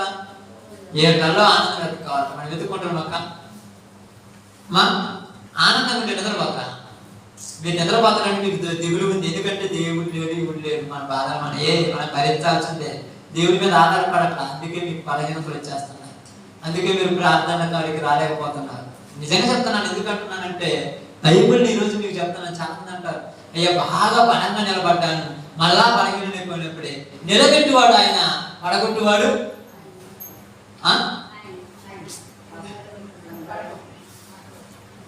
నిలబెట్టువాడు ఆయన, పడగొట్టువాడు అపవాది కాదు. మరి వాడు వచ్చి పడగొట్టడానికి వస్తున్నప్పుడు తోడుగా ఉండాలి. మరి దేవుడు లేడు కాబట్టి కదా మనం పడగొట్టింది. అర్థమైందమ్మా? మీకు ఒకసారి చెప్పాను, గుర్తుందో లేదు? ఏది? యజమానుడు ఇంట్లో ఉంటే దొంగ ఇంట్లో పోతుందా? ఎందుకు బైబిల్ ప్రకారం చెప్తుంది? మీకు అర్థమైంది. ఆదాము వాళ్ళిద్దరు ఉన్నారు. దేవుడు ఉన్నప్పుడు వచ్చాడు అపవాది కాదు, దేవుడు లేనప్పుడు వచ్చాడా? అలాగనే నీలో ఉన్నటువంటి అప్పుడప్పుడు పొద్దుకు నువ్వు దేవుడిలోనే ఉంటావా? అప్పుడప్పుడు లోకంలో మొత్తంగా ఆ లోకంలోకి వచ్చినప్పుడు ఇది దగ్గరకు వస్తున్నాడు. అందుకే ఏమన్నాడు ఇక్కడ? అందుకని ఎప్పుడు దాన్ని ధ్యానిస్తున్నాడు. పని చేస్తున్నా, ఎక్కడ మాట్లాడుతున్నా, ఏమన్నా మనసు నిండా అదే ఉండాలి. నా దేవుడు నాకు ఈ వాక్యం చెప్పాడు కదా, నేను ఇలా ఉండాలి, నేను ఈ వాక్యం ఇలా ఉండాలి. ఇదే ఆలోచన అంటే నిన్నే బయటికి చెప్పమని కాదు, మనసులో ధ్యానిస్తూ ఉంటే వాడిని దగ్గరకు రాడు. నువ్వు ధ్యానిస్తారు. ఎప్పుడు ధ్యానించాలి? యెహోషువ అదే అనుకుంటున్నాడు, ప్రభువా ఎంత దూరము మోసే నడిపించి తీసుకుని వచ్చాడు, ఈ నుంచి నేను నడిపించి తీసుకుని వెళ్ళగలనా లేదా అని డౌట్ రాస్తుందని ముందే దేవుడు చెప్తున్నాడు. మోసేకు తోడై ఉండినట్టుగా నేను నీకు కూడా తోడుగా ఉంటాను, నువ్వు భయపడకమో దిగులు పడక. ఎంత గొప్ప అభయించాడు దేవుడు మనకంటే. అవును మరి. అయితే నువ్వేం చేయాలి? దీనిని మాత్రం ధ్యానించడం మర్చిపోవద్దు, ఆజ్ఞల ప్రకారం నడుచుకోవడం మర్చిపోవద్దు. దీని నుంచి కుడికి గాని ఎడమక గాని తొలగొద్దు. ఎందుకు కుడికి ఎడమక తొలుగుతాం? కుడికి ఎడమక ఎప్పుడు తొలుగుతామమ్మా?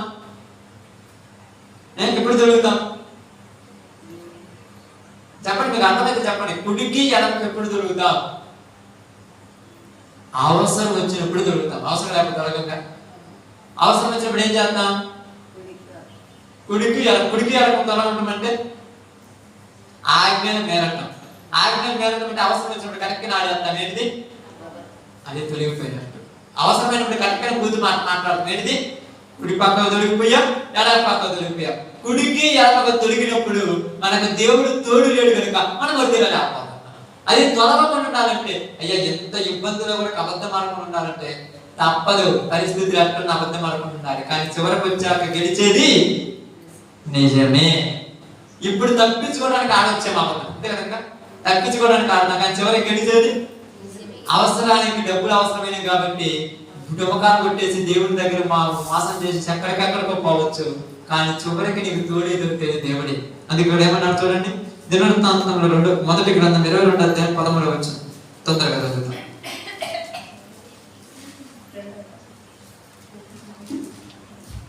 మొదటి దినవృత్తాంతంలో 22:13. నా కుమారుడా యెహోవా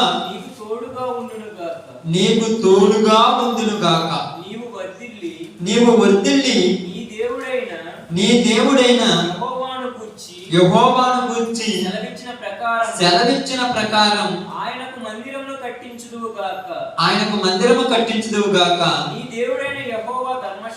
నీ దేవుడైన యెహోవా ధర్మశాస్త్రము నీవు అనుసరించినట్లుగా యెహోవా నీకు వివేకమును తెలివిని అనుగ్రహించి ఇశ్రాయేలీయుల మీద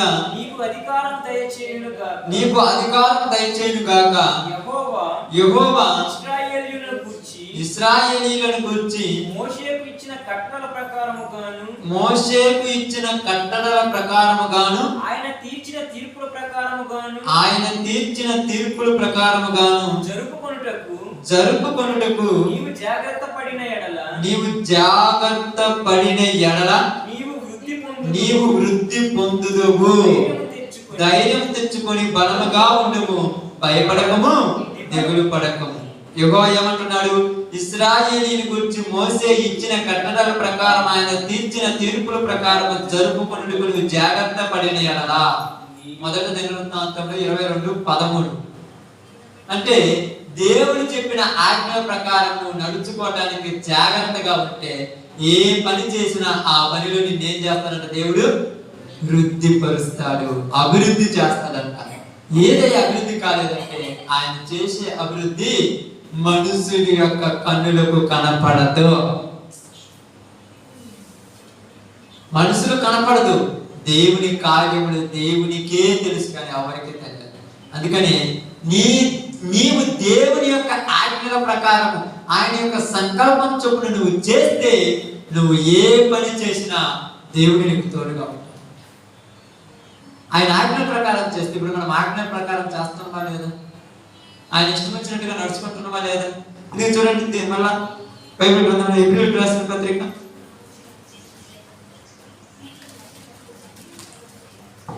13:5-6. హెబ్రీయులకు రాసిన పత్రిక 13:5-6. ధనాపేక్ష లేని వారై మీకు కలిగిన వాటితో తృప్తి పొంది యుండుడి. నిన్ను ఏమాత్రమును విడువను, నిన్ను ఎన్నడను ఎడబాయను అని ఆయనే చెప్పాను కదా. ఏమంటున్నారు ఇక్కడ? నిన్ను ఇడువను, ఎన్నడూ ఎడబాయను. ఎందుకంటే కాబట్టి ప్రభువు నాకు సహాయకుడు, నేను భయపడను, నరమాత్రులు నాకేమి చేయగలడు అని మంచి ధైర్యంతో చెప్పగలిపారమై ఉన్నాము. ధైర్యం ఉండాలి. దేవుడే నాకు చేస్తాడు, కానీ మనుషులు ఏం చేస్తారు? నాకు లోకంలో ధనాపేక్ష ఉందని మనుషులకి ఎందుకు? దేవుని నుంచి దూరం చేసేది అదే. ధనాపేక్ష సమస్తమైన కీడులకు ఈరోజు దేవునికి దూరం కావడానికి గల కారణాలు ఇవే. ఆ రోజు చాలా మందిని దూరం చేశాయి, నేటి దినాలలో ఇంకా ఎంతో మందిని దూరం చేస్తున్నారు. కాబట్టి కష్టాలు వచ్చాయి, బాధలు వచ్చాయి, ఇబ్బందులు వచ్చాయి. ఏలియాకు తినడానికి ఏం లేదమ్మా? ఆహారం లేదు. ఆహారం లేనప్పుడు ఎవరికి ప్రార్థన చేశాడు? దేవుడికి ప్రార్థన చేశాడు. ఇప్పుడు ఎవరు వచ్చి ఆహారం ఇచ్చాడు? కాకోలుల ద్వారా ఆహారం పంపించాడు. ఇప్పుడు మనం అనుకుంటాం, ఆ రోజైతే పెట్టాయి కానీ ఇప్పుడు పెట్టాయంటే నువ్వు అంతవరకు రెడీగా నమ్మకం వచ్చింది అక్కడ. మధ్యలోనే నమ్మకాన్ని ఏం చేద్దాం? వదిలేస్తున్నాం. మనం నమ్మేది ఎప్పుడు? మధ్యలోనే వదిలేస్తాం నమ్మకాన్ని. ఎందుకంటే ఏది ప్రభువా, ఏది నాకు కష్టాలు? కష్టాలు వస్తాయి, రావని చెప్పట్లా. దేవుడు తోడున్నాడు కనుక ఆ కష్టాల్లో నువ్వేమవుతా? సంతోషంగా ఉంటా. కష్టాల్లో సంతోషం కూడా ఉండగలరమ్మా. దేవుడు తోడుంటే ఉంటారంటున్నాను మరి ఇక్కడ దేవుడు. నేను తోడుగా ఉన్నాను కనుక నీ కష్టాలు కూడా ఆనందంగా ముందుకు వెళ్ళిపోతాయి. ఎలా కుదురుతుంది? ఎలా వస్తుంది అది? దేవుని తోడు ఉండాలి. ఎవరి తోడు ఉండాలి? దేవుని తోడు ఉండాలి. నేను నీకు తోడుగా ఉన్నానని దేవుడే మనకు తెలియజేశాడు. ఆయన తోడుంటే మనం ఎక్కడ ఎవరికి భయపడవలసిన పనేం లేదు.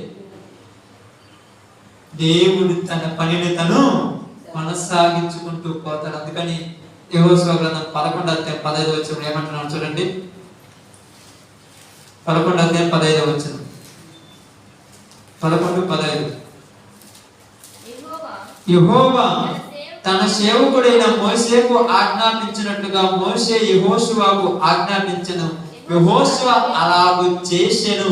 యెహోవా మోషేకు ఆజ్ఞాపించిన వాటన్నిటిలో ఒకటైనను అతడు చేయక విడువలేదు. ప్రతిదీ చేశాడంట యెహోషువ. చేశాడు కాబట్టి ఇప్పుడు ఏమాత్రం వచ్చింది? యోర్దాను నది అడ్డం వచ్చింది. ఇప్పుడు యోర్దాను దాటాలిగా. దాటాలంటే మీరు ఏం చేయాలి?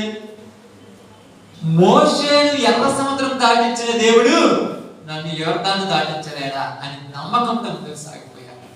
ఏంటంటే మనకు తోడు ఎవరున్నాడు? దేవుడు తోడు ఉన్నాడని ఆ సముద్రంలో ఆ నదిలో నుంచి పోతుంటే నీళ్ళన్నీ జలరాశులన్నీ గొప్పగా ఆగిపోయాయి. జలరాశులన్నీ నీ కనుల ఎదుట ఆగిపోయాయి. నీళ్ళని జలరాశులని రాశిగా ఆగిపోయాయంట. ఇప్పుడు ఆ నేల మీద యెహోషువ వాళ్ళ యొక్క ఇశ్రాయేలు అందరూ నడిచిపోతున్నారు. ఏదో ఎంత గొప్ప కార్యం జరిగిందంటే అక్కడ యెహోషువకు తోడై ఉన్నది ఎవరు? ఈ రోజు మరి నీకు దేవుడు తోడుగా ఉన్నాడా? దేవుడు తోడున్నాడు భయపడతాడా? దేవుడు తోడున్న ఏ మనుషుడు భయపడ్డు. మనుషుల మీద ఆధారపడ్డాడే భయపడతాడు. ఎందుకు? చేస్తాడు, ఎత్తాడు, పెడతాడు. అప్పుడు దాకా డౌటే. ఇంకా వాడు చెప్పిన పది దానికి చేసుకుంటూ పోవాలి. కానీ దేవుడు తోడుంటే ఎవరికి భయపడాల్సిన పని. అందుకే ఏమంటున్నాడు చూడండి. మళ్ళా మీకు ఒకసారి అర్థం కావడానికి మళ్ళీ ఒక మాట చూపిస్తాను చూడండి. ఇక్కడ రాజుల మొదటి గ్రంథము సామెతల గ్రంథము 4:27. సామెతల గ్రంథం 4:27 ఒకసారి చదవండి. నీవు కుడి తట్టుకైనను ఎడమ తట్టుకైనను తిరుగకము. నీ పాదమును కీడునకు దూరముగా తొలగిపో. నీ పాదాలు కీడు చూస్తే ఎటు తోలిపోవాలి? కుడి వైపుకైనా ఎడమవైపుకైనా తొలగమంటున్నాడు. ఎందుకు? చెడు చేయటానికి నువ్వు ఎక్కడ ఆస్కారం ఉండదు. ప్రాణం పోయినా పర్వాలేదు కానీ ఈ చెడు మాత్రం చేయొద్దని మాట్లాడుతున్నాడు. శాంతగ్రంథంలో సులైమాను గారు తన పాదాలు అటు ఇటు తొలిగాయి కాబట్టి తను ఎన్నో బాధలు పడ్డాడు. ఇప్పుడు నీ పాదాలు తొలగకూడదు. ఎట్టుకో. ఎందుకు తొలగకూడదంటే కష్టాలలోనే పాదాలు తొలుగుతాయి తెలుసా? ఇబ్బందులలోనే పాదాలు తొలుగుతాయి తెలుసా? సమస్యలు ఉన్నప్పుడే ప్రార్థన తెలుసా? అన్ని బాగుంటా ఉంటాయి. రాకుండా మాట్లాడుకుంటాం. ఏది లేనప్పుడే మాట్లాడుకుంటా. అంటే ఆ టైంలో ఏం జరగాలో మనకు అర్థం కాదు. కానీ జరిగించేవాడు నిజంగా. ఎందుకయ్యా మనకంత నమ్మకం అంటే దేవుడి మీద నమ్మకం పెట్టుకోవాలి కానీ మనుషుల మీద నమ్మకం పెట్టుకోవాలి. తగిన సమయములో మిమ్మల్ని హెచ్చించినట్టుగా ఆయన యొక్క బలిష్టమైన చేతుల క్రింద ఏమై ఉండాలంట? దీన మనస్కులై ఉండాలంట. దీన మనస్కులమై ఆయన హస్తముల కింద ఆయన చేతుల కింద మనం వెళ్ళిపోతుంటే ఆయనే మన అవసరాలన్నీ తీర్చుకుంటూ పోతాడు. కోడి తన రెక్కల కింద పిల్లలను దాచుకున్నట్టుగా మనం దాచుకున్నాను అన్నాడు కదా. మరి కోడి పిల్లలకు అన్నం ఊరి పెట్టాలని తెలిస్తే కోడికి తెలియదా? వాటి గింజలు పెట్టాలని తెలియదా? దాన్ని కాపాడాలని తెలియదా? గత్త వచ్చినా, గోర వచ్చినా, సార వచ్చినా, ఎలాంటి వచ్చినా దాని నుంచి అది కాపాడుతుందా లేదా? మరి దేవుడి రెక్కల కింద అంటే నీకు కొంత ఏంటి నాకు అర్థం కాదా అంటే ఇప్పుడు నేనేం చెప్తున్నాను మీ అందరికి? దేవుడు తోడు లేనివాడే పడిపోతున్నాడు. దేవుడు తోడున్న స్తెపన మాత్రము రాళ్ళు మీద రాళ్ళు వచ్చి రాయి మీద రాయి వచ్చి మీద పడుతున్నా. ఏం చెప్తున్నాడు అంటమ్మా? ఏం చెప్తున్నాడు? గుర్తుంది మీకు వచ్చిన మోకాళ్ళ మీద కూర్చొని ప్రార్థన చేస్తున్నాడు. చేయగలమా? రాళ్ళు పడాల్సిన పని. కళ్ళు తిరిగితేనే ప్రార్థన చేయగలం. అమ్మో వల్ల కాదే. కాళ్ళు నొప్పితేనే ప్రార్థన. నేనమ్మా ప్రార్థన చేయలేదు. కాళ్ళు నొప్పి వచ్చింది నీకేం తెలుసయ్యా? నా బాధ నీకేం తెలుసు? ఏం బాధ నీ బాధ? దేవుడు తోడుకుంటే నీ బాధ కొరకు అది సంతోషంగా వెళ్ళిపోతుంది తెలుసా? అందుకే చాలా మంది దేవుడు గడపాగుతున్నారు. అందుకే ఏమన్నాడు తెలుసా? ఏమన్నా చూడండి ఇక్కడ,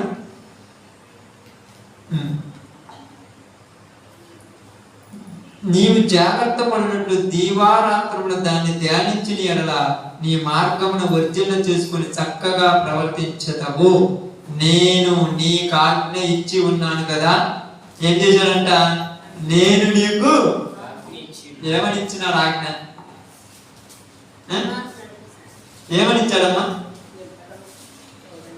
ఏమని ఇచ్చాడు చూడండి అక్కడ, నిబ్బరము కలిగి ధైర్యముగా ఉండము, దిగులు పడకము, జడియకము, నీవు నడుచు మార్గమంతటిలో నీ దేవుడైన యెహోవానైన నేను నీకు చెప్పాడు కదా. చెప్పినా వాడు ఎందుకు భయం? నాకు అర్థం కాదా?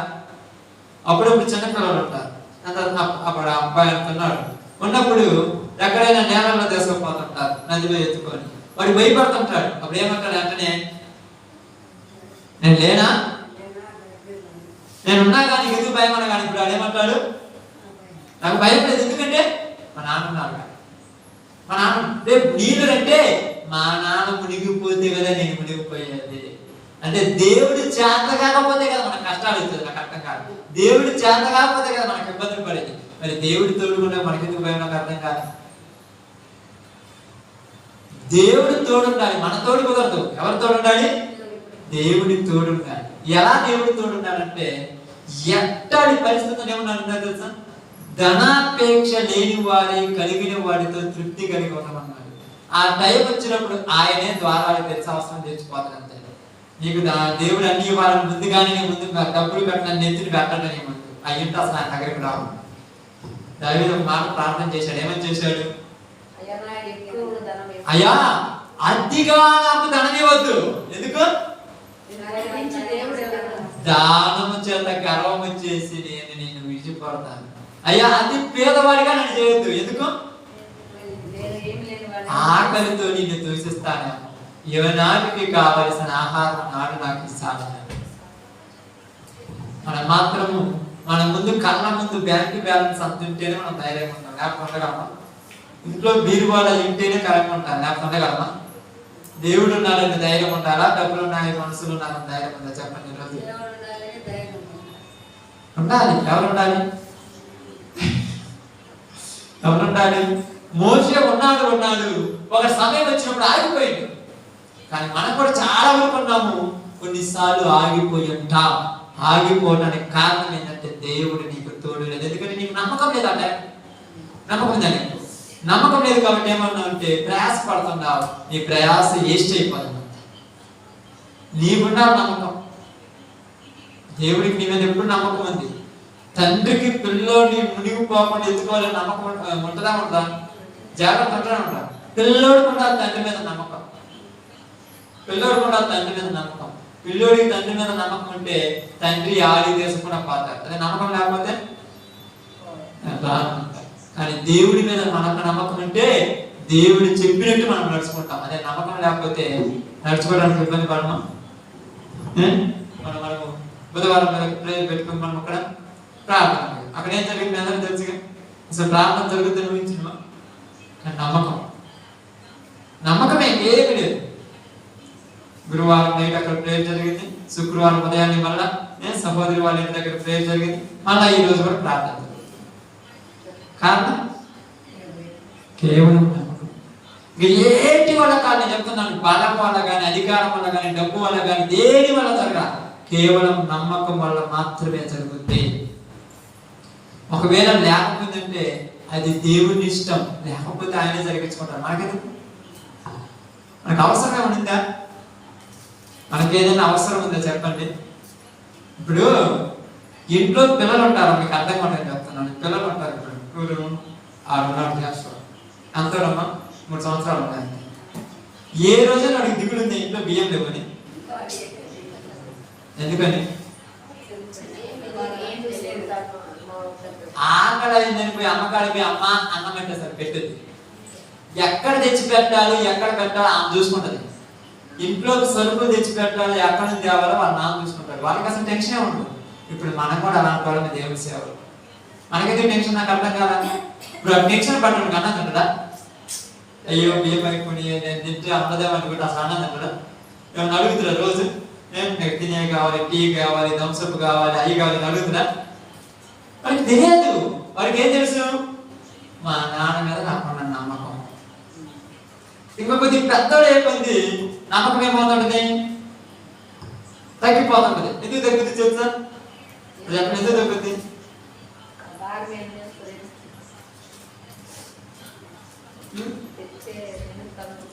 ఇంకా ఆలోచించాలి. ఎందుకు తగ్గుద్ది అంటే మీకు క్లారిటీ చెప్పేస్తాను. ఎందుకు తగ్గుద్ది? ఎందుకు తగ్గుద్ది అంటే వాడు కోరికలు వాడు కోరుతారు. ఏమంటాడంటే ఉదాహరణకు నాన్న నాకు ఐస్ క్రీమ్ కావాలని కొనిస్తాను కదమ్మా, అంత 10 రూపాయలు పెట్టి కొనిస్తావు. లేదు నాకు ఏదైనా ఒక బైక్ కావాలన్నాడు, సైకిల్ కావాలన్నాడు, అయితే ఒక 5,000 తీసుకొచ్చేస్తుంది. బైక్ కావాలన్నాడు, ఒక 50,000 తీసుకొచ్చేస్తుంది. లేదు నాకు విమానం కావాలంటే అప్పుడు ఏమంటాడు? మన స్తోమత అంతా అంటే వాడికి అర్థమవుతుంది అంటే మన స్తోమత ఎంత కాదని. కానీ మనం నమ్మిన దేవుడి స్తోమత ఎంత? అసలు ఆయన బాగుందా? నువ్వు ఏది అడిగినా, ఎప్పుడు అడిగినా, ఎలా అడిగినా నీ అవసరాన్ని బట్టి తీస్తున్నాడు అంతే. నువ్వు అనుకున్నంతగా తీసేయడు, నీకు అన్ని ముందుగానే పెట్టి ఇచ్చాడు. అవసరం వచ్చినప్పుడు అది ఇచ్చాలి, వెళ్ళిపోతుంటాడు అంతే. అందుకనే ఉండాలి తెలుసా, ఎందుకురా నీకు భయం లేదని ఎవరైనా అడిగారు అనుకోండి, ఈ ఒక్కటే చెప్తాను నేను. సంఘం ఉంది, ఆది ఉన్నారు, మనుషులు ఉన్నారు, ప్రార్థనకు 100 మంది వస్తున్నారు, నాకు భయం లేదని ఎప్పుడు చెప్పాను నేను. ఏం చెప్పాను? దేవుడు ఉన్నాడు, మనకు భయం లేదని చెప్పాను. దేవుడు ఏం చేస్తాడంటే ఆయనకంటే ఏదేం చేస్తాడు నాకు అర్థం కాకుండా చెప్తాను. మీరు ఏం చేయగలరు? ఆయన మనం ఏం చేయగలమా? దేవుడే చేయగలరు. ఎప్పుడు ఎలా చేస్తాడంటే అవసరమైనప్పుడు ఆ అన్నం పెడితే దాని విలువ అర్థం అవుతుంది. అవసరం లేనప్పుడు అన్నం పెడుతుంటారమ్మా. ఇప్పుడు మీరు అందరూ ఇంటికి పోయిన తర్వాత బాగా అన్నం తింటారు, తర్వాత చికెన్ బిర్యానీ తెచ్చి పెడితే ఏమంటారు? ఇప్పుడు ఎదురు వచ్చినా నాకు వద్దా, నీకు తినాలనిపించిన వాళ్ళ కడుపు పట్టదు కాబట్టి నాకు వద్దంటారు. అది ఆకలి అయినప్పుడు పులికారం సంగడి పెట్టినా కమ్మగా తింటారు. అవసరం వచ్చినప్పుడు ఇస్తే ఆయన విలువ అర్థమవుతుంది. అవసరం లేకుండా ఇస్తే దేవుడిని కూడా ప్రేరేపిస్తాను తెలుసా. కాబట్టి అందుకంటే ఏమంటారు తెలుసా, ఇదిగో నేను నీకు తోడై ఉన్నాననేటువంటి ఒక నమ్మకం మనలో ఉండాలి ఈరోజు ఎప్పటికైనా. మీరు బలహీనతలు వచ్చినా ఏమొచ్చినా నేను చెప్తాను, ఎంత పెద్ద సమస్య వచ్చినా మీకు మాత్రం ఒకే ఒక నమ్మకం అన్నది, నా దేవుడు తోడున్నాడు, ఏమి కాదు అనగలవా? ఉండగలరు? నిజంగా చెప్పండి అలాగా. ఏమంటున్నాను అక్కడ ముందు ఒక మాట చెప్పారు, అక్కడ చదవండి. ఈ ధర్మశాస్త్రము నీవు బోధింపక తప్పిపోకూడదు. ఈ ధర్మశాస్త్రం నువ్వు బోధింపక తప్పి అంటే ఖచ్చితంగా దాన్ని బోధించాలి. బోధిస్తున్నా నువ్వేం చేయాలంట? వాటన్నిటి ప్రకారం చేయుటకు నీవు జాగ్రత్త పడునట్లు. చూడండి ముందు ఏంది? 7వ వచనం చూడండి. అయితే నువ్వు నిబ్బరం కలిగి జాగ్రత్తపడి బహు ధైర్యముగా నుండి నా సేవకుడైన మోసే నీకు ఆజ్ఞాపించిన ధర్మశాస్త్రం అంతటి చొప్పున చేయవలెను. దానిలో రాయబడిన మాటలన్నిటి ప్రకారం చేయుటకు నీవు జాగ్రత్త పడకు. చేయాలి. ఏం చెప్పాడు ఇప్పుడు? దాన్ని ఏం రాయబడింది? దిగులు పడకము, భయపడకము, నేను నీకు తోడుగా ఉన్నానని రాయబడింది. ఇప్పుడు నాకు ఎందుకు దిగులు? పాట పాడతాం. దేవుడు మనకు తోడు ఉంటే దిగులు ఉండదు, భయం ఉండదు. పాటనే పాడతాం. మరి పాటిస్తామా? నిబ్బరము కలిగి ఉండమని చెప్తున్నాను. అదే నేను మీకు చెప్తున్నాను, దేవుడు మనకు తోడున్నాడు. ఎవరున్నారమ్మా? మరి తోడు లేని వాళ్ళే పడిపోయి ఉంటారు. వాళ్ళతో అసలు పడిచిపోతుంది. నేను ఎప్పుడు చాలా మంది అంటారు, ఇలాగ చెప్తున్నారు చాలా మంది, బాగలేదంటారు. ఏం బాగలేదు నాకు అర్థం కాదు. నీకు దేవుడి సన్నిధికి రానంత బాగలేదా? దేవుడి సన్నిధికి వచ్చి అక్కడ ప్రార్థన చేయలేనంత బలహీనత వచ్చింది నాకు అర్థం కాదు. మరి అన్నిటికాడికి పోవడానికి సామాజిక బలహీనత లేదు, మరి దేవుడి సన్నిధికి రావడానికి ఎందుకు అంత బలహీనత వచ్చింది నాకు అర్థం కాదా?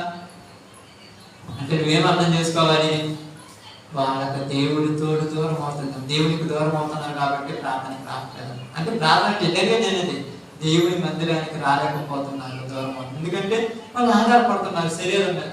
అయ్యో ఏమన్నా అవుద్ది, ఏమవుద్ది అని అవుతామా? ఏమి కాదు. ఎందుకు కాదు? ఆయన ఉన్నాడు కాదు, ఆయన ఉన్నాడు కదా, ఆయన ఏమవుతుంది? ఏం కాదు. మరి అంతవరకు ఏం చేయాలి? రుచి చూసి ఎరిగి తిని యెహోవా ఉత్తముడు. రుచి చూడాలి. రుచి చూడకుండా ఎలా జరుగుతుంది? కాబట్టి ఈరోజు మీ అందరికీ నేను చెప్తున్నాను, అంటే ఇదేంటి నా గొప్పతనం గురించి చెప్పట్లేదు, నా జీవితంలో నేను దేవుని యొక్క గొప్ప భాగ్యం రుచి చూస్తున్నాను కాబట్టి ఈరోజు ధైర్యంగా ప్రతి పనికి వెళ్ళిపోతున్నాను. చాలా మంది అంటారు ఏది కూడా ఎవరికి ఏది చెప్పాలి అంటే చెప్పి చేసేంతగా దేవుడు నాకు అవకాశం ఇయ్యడు, ఎందుకంటే ఆయన తోడున్నాడు. నాకు అదే ఒక ధైర్యం, దేవుడు తోడున్నాడు. ఏది కొనుక్కొచ్చినా, ఏ వస్తువు తెచ్చినా, ఏది తెచ్చినా కూడా ఒకే ఒక ధైర్యం, దేవుడు చూసుకుంటున్నాడు. అంత నమ్మకం అంటే ఆ నమ్మకం లేకపోతే ఉద్యోగాలు ఎన్ని వదిలేసి ఏడెందుకుండా నాకు అర్థం కాదా?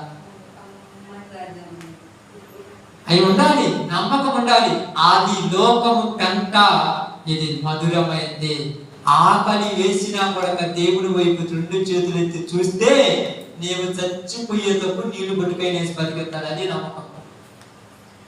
ఇప్పుడు బిర్యానీ పెట్టలేదు, పోగట్లేదు, 2 రోజులైంది, 3 రోజులైంది, 10 రోజుల దాకా ఎదురు చూస్తూనే ఉండాలి. ఒక సహోదరుడు యొక్క మనకి యూట్యూబ్ ఛానల్ మేము వాక్యం వింటూ హైదరాబాద్ ప్రాంతం నుంచి ఒక సహోదరుడు ఫోన్ చేశాడు. ఫోన్ చేసి ఆయన అన్నాడు, అయ్యా నేను కోట్లకి తీరినండి, నాకు కోట్ల దగ్గర ఉన్నాయి. ఈ రోజు నాకున్న పరిస్థితిని బట్టి నా ఆస్తి మొత్తం నా భార్య పేరు మీద రాసినాను. రాసిన తర్వాత ఆమె నా దగ్గరికి వచ్చి నువ్వు నాకు అవసరం లేదని నన్ను ఇంట్లో నుంచి నెట్టేసింది. నెట్టేయబడి నేను ఇప్పుడు బయటకు వచ్చాను. బయటకు వచ్చి నేను సూర్యాపేట దగ్గర ఉన్నాను.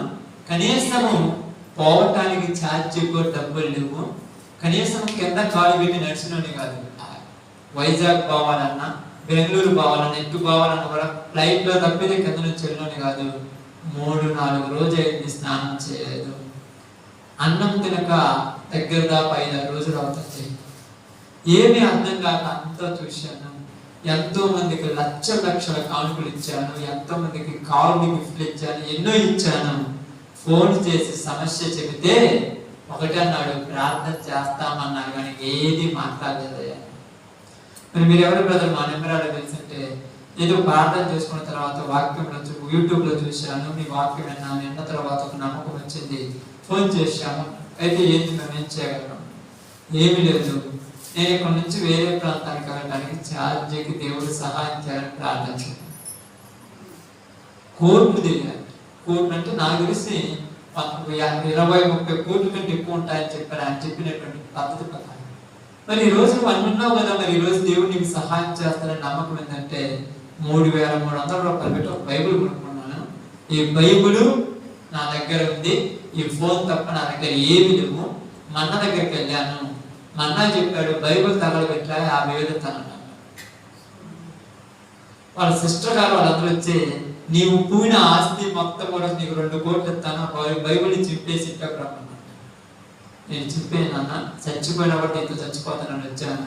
ఇప్పుడు కూడా చాలా మంది అన్నారు అంత ఖరీదు చేస్తుంది దాన్ని నమ్ముకొని తినొచ్చు కదంటే, దాన్ని నమ్ముకోవడానికి నేను రాలేదు, దాన్ని నమ్ముకున్నానని ప్రోన్ చేశాను. ఇదో దేవుడి దేవల్ల వాళ్ళకి తగిన పరిస్థితిని బట్టి మనం ఏదో దేవుడి సహాయాన్ని బట్టి మనకున్న పరిస్థితిని బట్టి మనం వాళ్ళకి హెల్ప్ చేయగలిగా. దేవుడి మనస్సును బట్టి మనదే లేదు గొప్ప సంగతి. కానీ ఈరోజు ఆయన సంతోషపడి ఆయనకి అక్కడ వైజాగ్లో బ్లాక్ 70-50 లక్షలకు అమ్ముకొని సంతోషంగా ఉన్నానని చెప్తాను. ఎందుకు చెప్తున్నామంటే దేవుడి మీద ఆధారపడ్డాడు, లోకం మీద ఆధారపడడు. కానీ మనము ఒక్కరోజు పోలేకుండా మన ఇంట్లో వాళ్ళు బయటికి నెట్టయితే 2 రోజులు వాళ్ళ కాళ్ళ కాడ కూర్చుంటాం. పోయి తెలుసా, వాళ్ళ కాళ్ళ దగ్గర కూర్చుంటాం. అట్లయితేనయ్యా దేవుడికి నా కష్టాలని తెలిసిందని వాళ్ళ కాళ్ళ దగ్గర పోతాం. కానీ నేను బావచ్చుగా మొత్తం వదిలిపెట్టి మురికి బట్టలతో కంపు కొడుతూ వాళ్ళ బస్ స్టాండ్ లో కూర్చుంటే పక్కన ఒక్కడు కూడా కూర్చోలేదు నా దగ్గరికి. ఎవరికి ఫోన్ చేసినా నో రెస్పాన్స్. జీవితం మీద ఆయన అన్నాడు, దేవుడి మీద నమ్మకం ఉంచుకున్నాను. చచ్చిపోతే చచ్చిపోతాను, లేకపోతే లేదు. నేను మాత్రం బైబిల్ మాత్రం చెప్పేయను, బైబిల్ మాత్రం తగలబెట్టను. ఇప్పుడు దీన్ని తగలబెడితే నాకు కోట్లు వస్తాయన్నా, తగలబెట్టిన తర్వాత కోట్లు వస్తే విన్నొస్తే నాకెందుకు అంటున్నాను. కానీ ఈరోజు మనం తగలబెట్టగా మరి చేస్తామా?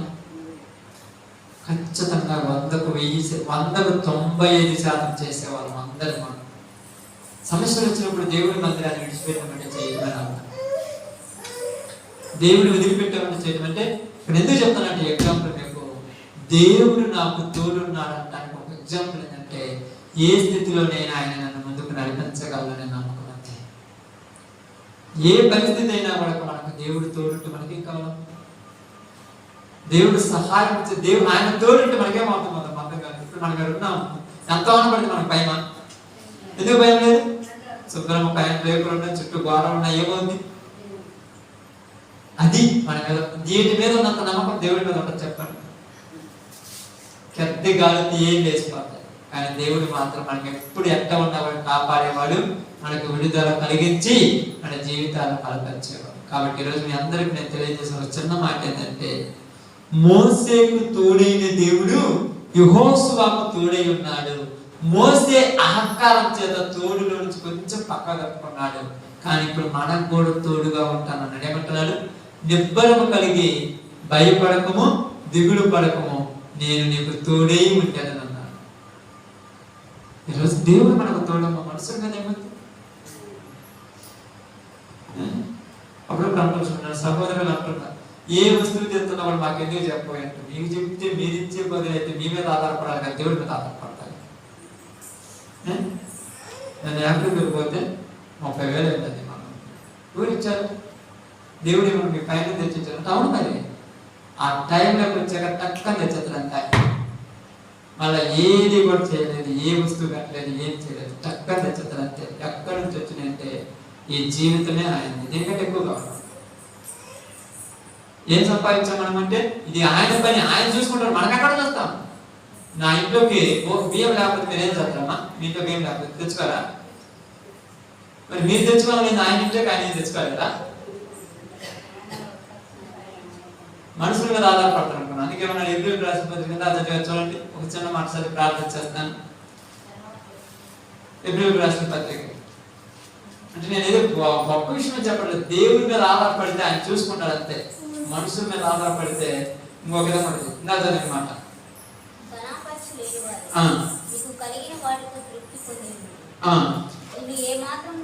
నిన్ను ఏ మాత్రమును విడువను, నిన్ను ఎన్నడూ ఎడబాయను అన్నమా. కాబట్టి ప్రభువు నాకు సహాయకుడు, నేను భయపడను, నరమాత్రుడు నాకేమి చేయగలడు. ప్రభువు నాకు సహాయకుడు కాబట్టి నేను భయపడను. మన ప్రార్థన జరగదమ్మా, చదవడం జరిగిందిగా, నేనేం బయట కాదు పెట్టలేదుగా. ఎలా వచ్చిందంటే దేవుడు సహాయం అంటారు. ఎలా జరగాలో, ఎప్పుడు జరగాలో, ఎందుకు జరగాలో, ఏం చేయాలో అది ఆయన చూసుకుంటారు. మనం ఏమి చేయాల్సిన పని లేదు. ఉపవాసం నుండి ప్రార్థన చేసాం, కన్నీరు వచ్చాం, ఆయనకు అర్థమైపోయింది. ప్రార్థన చాలా మంది మీరేమంటారంటే, ఏం ప్రార్థన అంటారు, కష్టాలు తీరాలంటే అదేనమ్మా మార్గం, ఆడి కూడా ఏం చేయాలి. ఎందుకంటే ప్రధాన సహోదరి కుటుంబంలో ప్రార్థన చేసుకున్నప్పుడు చాలా మంది అంటారు, నేను నా ప్రార్థన పేగలంటే, మీరు ప్రార్థన పోయినంత మాత్రాన ఆడపోయిన ఏడపోయిన కాదు. మీకు సమస్య వచ్చిందంటే మీకోసం దేవుడు అక్కడ ఏర్పాటు చేశారు. ఉపవాసం ప్రార్థించి నీ కుటుంబ సమస్య అక్కడ తీరుస్తానన్నారు.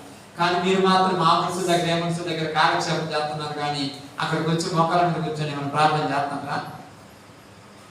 టైం వేస్ట్ చేయడానికి. ఇప్పుడు ఆడ కూర్చోవడం వల్ల ఉపయోగాలు దేని అవసరం ఏమి లేదు. ఇంకా సమస్యలు ఎక్కువే. దేవుడిని గొడవ తెచ్చిపెట్టుకోవడం, దేవుడిని తలకానిపులకి చిప్స్ అంటే వేరే దరిద్రమైన మైండ్లోకి తెచ్చిపెట్టుకోవడం. అదే ఆడ కూర్చొని ప్రశాంతంగా వాక్యం వింటాం, దేవుడితో కొంత సమయంలో ఉంటాం, ఆయనే మన అవసరాలు తీరుస్తారు. ఎందుకంటే అది ఆయన చేసేది. మనకు తోడున్నవాడు ఆయన. ఎవరు మనకు తోడుంది? దేవుడు తోడున్నాడు. నాకు ఎందుకు మనం ఇబ్బంది పడతాం? నాకు అర్థం కాలేదు. మీకు దేవుడు తోడుంటే ఏది ఇబ్బంది కాదు. దేవుడు తోడు లేకపోతే మనకు కష్టపడతాడు. ఇప్పుడప్పుడు చేస్తాను అంటారు, చాలా ఎలా చేస్తామంటే ఆ టైం వచ్చినప్పుడు దేవుడే చేస్తాడు. అస్సలకి ప్రారంభంలో కొద్దిగా టెన్షన్ పడ్డా, కానీ ఎప్పుడైతే మా అమ్మకు బాగలేక మళ్ళీ బాగుపడిందో నేను టెన్షన్ పడటం అనుకున్నాను. అసలు ఎన్ని టెన్షన్ వదిలేశాను. ఎక్కడ ఇక్కడ పరిచయం ఉన్నా, వెలుగువారిపాలెం ఉన్నా, వేరే ప్రాంతంలో ఎక్కడ పరిచయం ఉన్నా, ఏ ప్రాంతంలో ఎక్కడ కూడా ఏ పదవి లేకుండా దేవుడి చేస్తాడు ఉన్న నమ్మకంతో నేను ఏది జరిగిన అక్కడికి వచ్చినప్పుడు అక్కడ వాళ్ళని చూసింది కదా, అక్కడ చర్చి కట్టించిన, అక్కడ వస్తువులు తెచ్చి నేను తెచ్చిన ఒక్కళ్ళు కూడా ఒకటి అడగను. వాళ్ళు కూడా అంటారు ఎక్కడి నుంచి వస్తుందంటే ఎవరేం చేయట్లేదు, దేవుడే సహాయం చేస్తాడు. ఎట్లా పైనుంచి పడతాయా, ఆయన నుంచి పడతాయి లేదంతా మూర్ఖత్వం. దేవుడి జ్ఞానం ఇస్తే సరే, జ్ఞానంతో ఏదైనా చేయగలరు. యెహోషువకు యోర్దాను నది దాటుతామంటే వాళ్ళందరూ ఏమని ఉంటారు, ఇటుపక్క నువ్వు కట్టేస్తామని ఉంటారు. ఇటుపక్క నువ్వు కట్టేస్తామని ఉంటారు. కట్టే తాగుతా కానీ మరి ఏం జరిగింది? దేవుని ప్రజలు స్తుతిస్తూ పోతుంటే అక్కడ అంత మొత్తం కూడా నీళ్లు రాసిలా కాలిపోయారు. ఈ నేల మీద నడుచుకుంటూ పోయారు. అంత లవ్ చేసిన దేవుడు ఆఫ్టర్ ఈ అంతా మన దేవుడి దృష్టిలో నాకు అర్థం కాదు. ఆఫ్టర్ ఆయన దృష్టిలో నాకు అర్థం కాదు. కాబట్టి అందుకే మీకు చెప్తున్నాను, దేవుడు తోడు ఉంటే మీరు ఎప్పుడు భయపడరమ్మా. మీ దేవుడి తోడు నుంచి మీరే పోతున్నారు. నన్నేం చేయమంటారు? బయట వాన పడుతుంది, లోపల కూర్చున్నాం, లోపల నుండి తడవమంటే నేను పోతా బయటకు, నన్నేం చేయమంటావు? బయట పోయి తడవక. దేవుడి నుంచి దూరం పోతే లేనిపోయిన దరిద్రాలన్నీ వస్తాయి, లేనిపోయిన కష్టాలను వస్తాయి, లేనిపోయిన సమస్యలు వెళ్ళిపోతాయి. ఇప్పుడు ఏమంటారంటే ఏంటి ప్రాంతం వచ్చిన వాడు కష్టాలు లేదంటే, వచ్చావు కానీ నువ్వు దూరం వెళ్ళిపోయావు, ఇప్పుడే సమస్యలు వచ్చాయి. ఇప్పుడు నీరు దడవకుండా ఉండాలంటే ఏం చేయాలి? మళ్ళా లోపలికి రావాలి. మళ్ళా లోపలికి వస్తుంటా, మళ్ళా పోయి తడుతుంటా. ఎన్నిసార్లు చేయాలంట? నేను వర్షం పడింది, నేలలో తడితే తడమా, బయట పోయి తడమా, ఇంట్లో ఒకటి తడుతుమా. అలాగే దేవుని రెక్కల కింద ఉంటే నీకే ఇబ్బంది సార్. కాబట్టి ఈరోజు మన అందరం కూడా అదే విధంగా ప్రార్థనలో కొనసాగుతాం. అలాగనే దేవుడి సహాయం మనకు అనుగ్రహించాలని, ఏ పనిలో కూడా దేవుడు మనకు తోడుగా ఉంటారని ప్రార్థన చేద్దాం. అందరూ కూడా తల వంచండి, ప్రార్థన చేద్దాం.